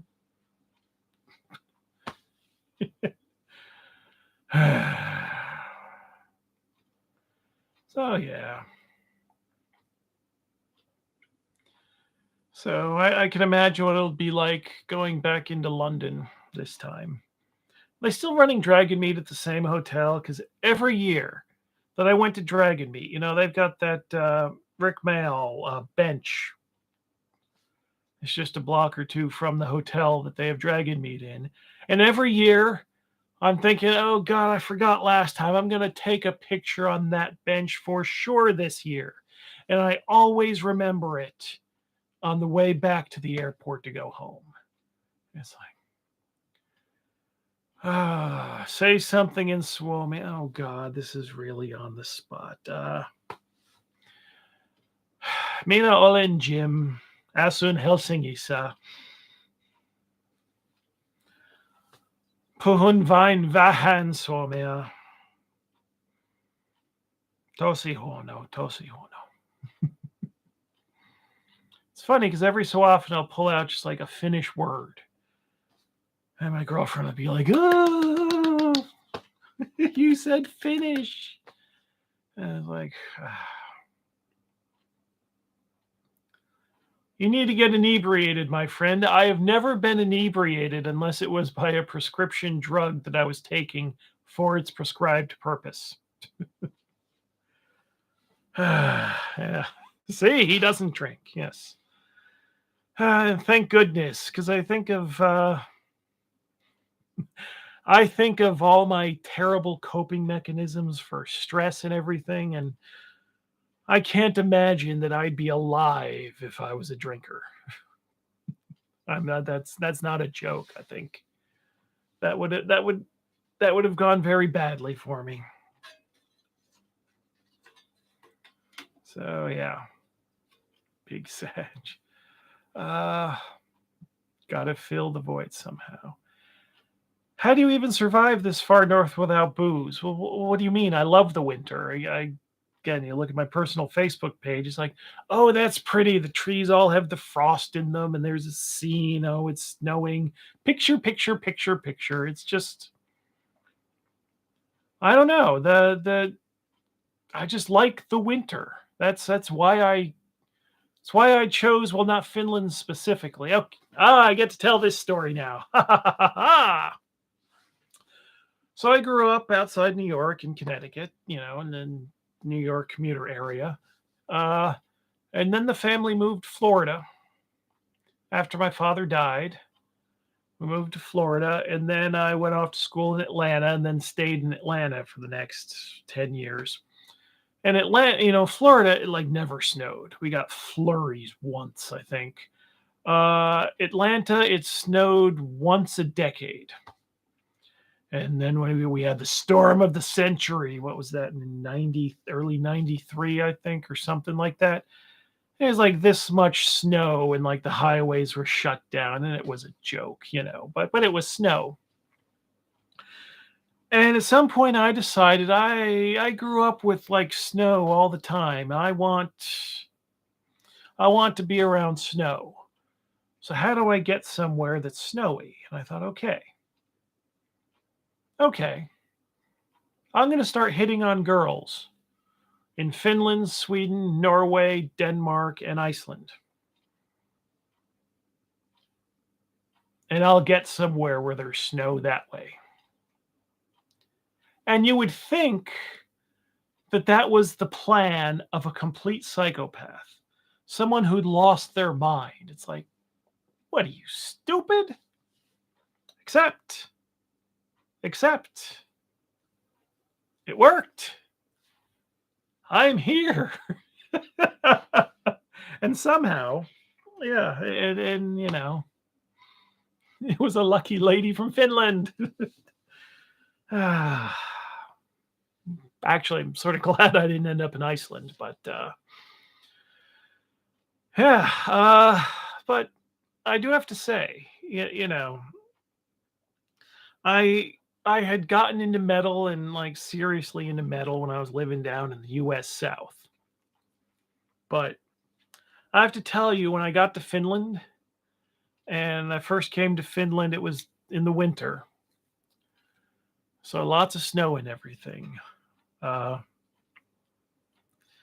Walking around with the headphones, listening to Amorphous Tales from the Thousand Lakes, or Arcturus Aspera Hymns Symphonia, their first album.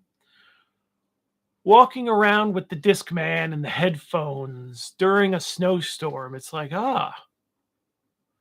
this music makes a lot more sense. This fits. So that was actually very nice realizing that. Yeah, it's like, oh, it does make a difference. It's when it's like hearing Mediterranean bands trying to do the frost cold and frostbitten forest black metal. It's like, no, dude, no, no, that ain't you. That's not what. No, no, you need to do something else. It's like Greek black metal doesn't sound like Norwegian black metal because it really shouldn't, you know.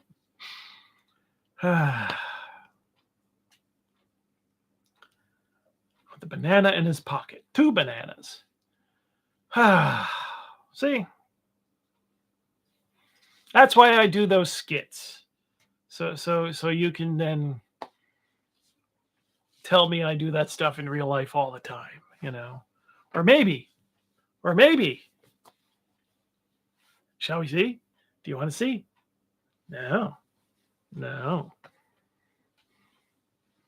You haven't been a good enough audience for me to pull out what's down there now. So next time if you want to see it, be a better audience. Very important. And we've gone past the 2 hour mark because I was ranting and raving about how I got to Finland and then doing that. So do submerge into open water before the winter is over. Why would I do that? That just sounds dumb. I mean, I was willing to try to do it, for a skit, for a video, but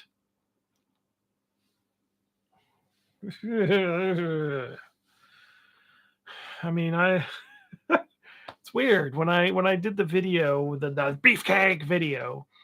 I took my shoes off and ran in the snow.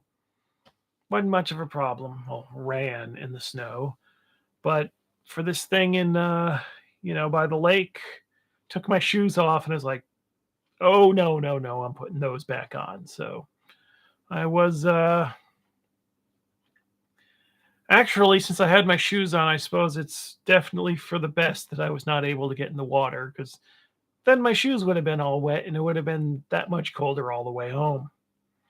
Jim Hoff. Why are you so invested in me diving into frozen water? Why? Why? There's something pathological with you. Yeah. Yeah, I'm now convinced 100% that anyone wanting someone else to submerge into frozen water, or I guess near frozen, if it was frozen, it would be solid. Have you checked the Shadow Dark Kickstarter? Thoughts? I have not. I've seen ads on Facebook, and it's just like, I don't, yeah. Because the whole thing, like old school gaming, but it's not a retro clone. Well, it's like, okay, not compatible with anything I use. Pass. I'm not going to change my whole gaming lifestyle just because I got a hot new game and throw everything out.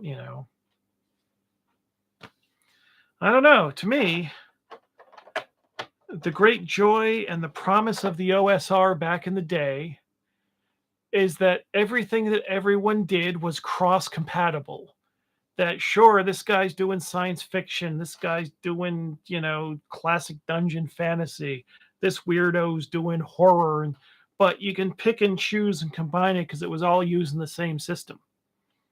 You didn't have to do any conversions. It was all right there. That's what the whole thing was. Hundreds of people just feeding into all this stuff. And that's what made it all useful. I mean, I don't. Yeah, I'm. As far as my own stuff goes, I don't use role playing as an inspiration for what needs to be done. My personal inspirations are from other media, really. Just needing. I mean, yeah. keeping up on the latest role-playing stuff so you can learn the newest role-playing techniques. It's like, well, wasn't the promise of the OSR or the premise of the OSR is like, no, we don't have to do that anymore. We don't. We have this thing and we can kludge all of our stuff on top of it, and everyone knows what it is without fucking around with things anymore.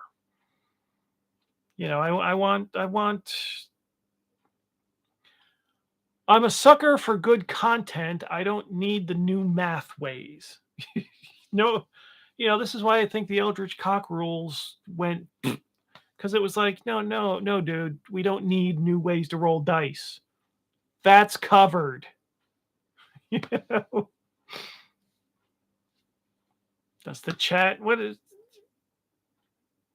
does the chat agree or disagree with me on that point of view?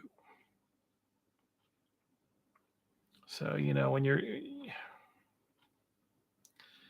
I mean, because promising, classic gameplay without the classic, new rules, it's like, oh God, this is like a metal band. It's like, oh yeah, this is like death metal, but with no guitars. It's like, fuck off. Yeah.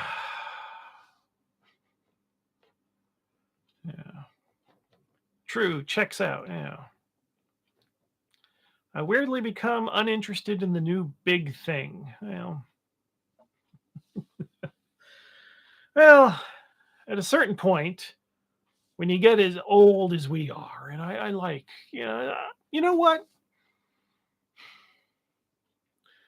I need to make a lot of changes in my life that for some reason my brain doesn't push me to make.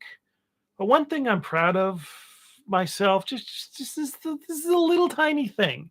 I realize this is just the tiniest thing, but it's still a thing that, like, you can't really see it in my hair. There's a few strands, but like when my fuzzy face grows in, it's gray as all fuck, and I'm fine.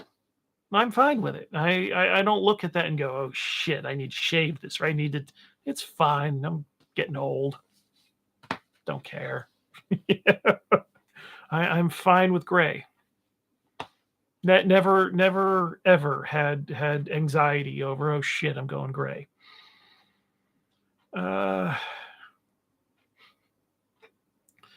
So yeah. What setting were you using for Hammers of the God? I did have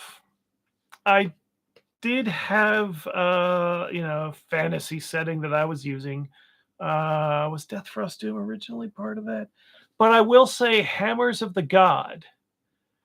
There is a direct connection between Hammers of the God and Better Than Any Man, which puts Hammers of the God on Earth. It's there.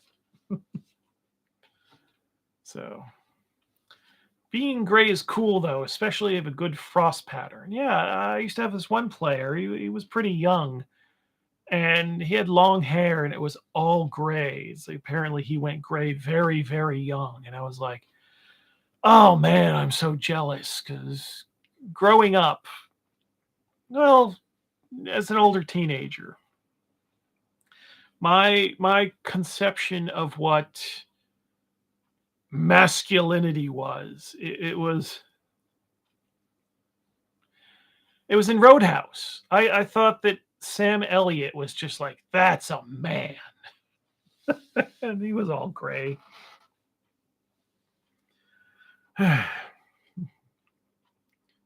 Dorse confirmed Earth canon. Well, yeah, kind of.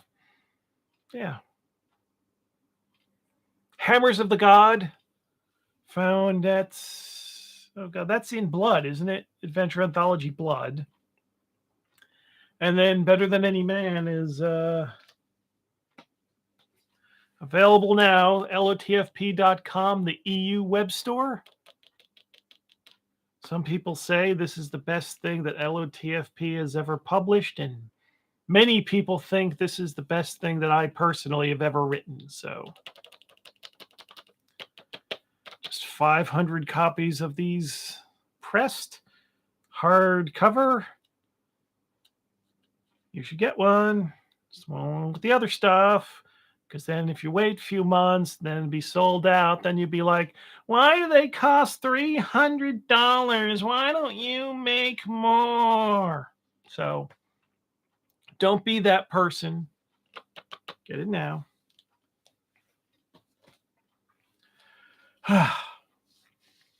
I just realized I'm like shouting and carrying on past 1:30 in the morning on a, what day is this? It's Friday now. So yeah, Thursday night, Friday morning. I didn't even know what day it was.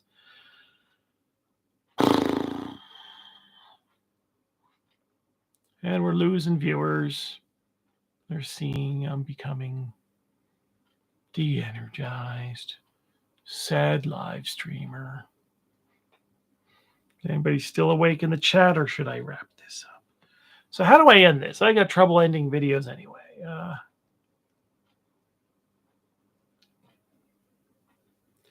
Gonna buy everything and maybe gift my friend when I move to Israel. 10:40 a.m. in Sydney, Australia. Perfect time to yell and scream. Well then, when the neighbors start pounding on the door, that's the excuse I'll use. He's got to go. Jeff Reens is telling me to go to bed. Yes, okay, mommy. I really like Numenera. Not played it, though. What's your guilty pleasure? What is my guilty pleasure? In gaming? I have a guilty pleasure in gaming? I don't know. What is pew pew pew? Pew, pew, pew. Shop with confidence, yeah. God, see if now I didn't do it right because I just hold on a second. Let's see.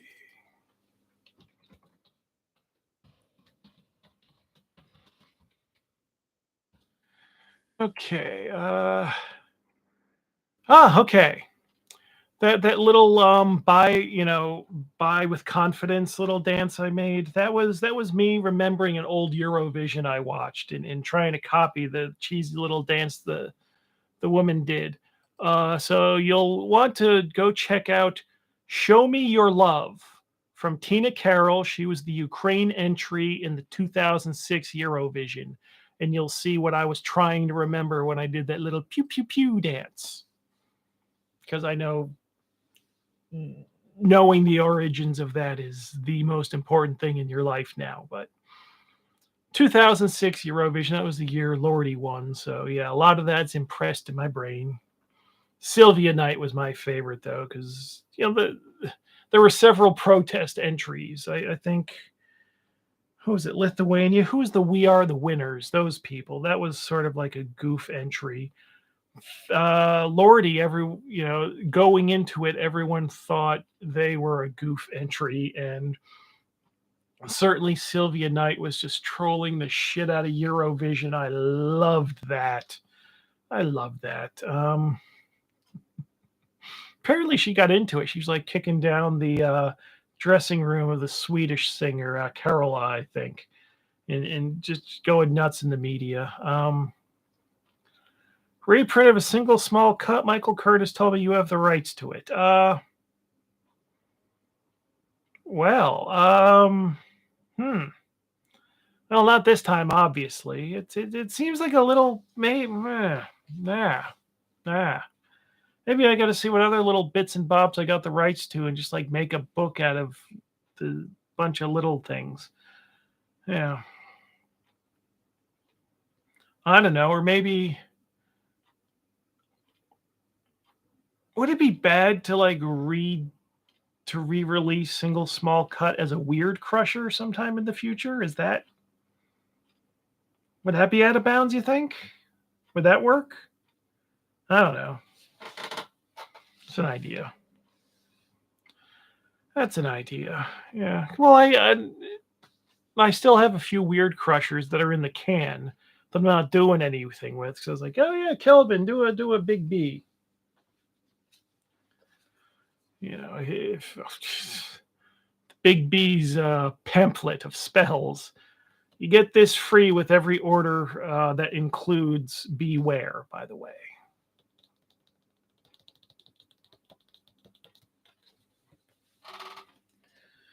Yeah, and then Orgasm, which, well, you can see it in the picture there. I'm not going to potentially cause my channel problems by showing it full on, but yeah.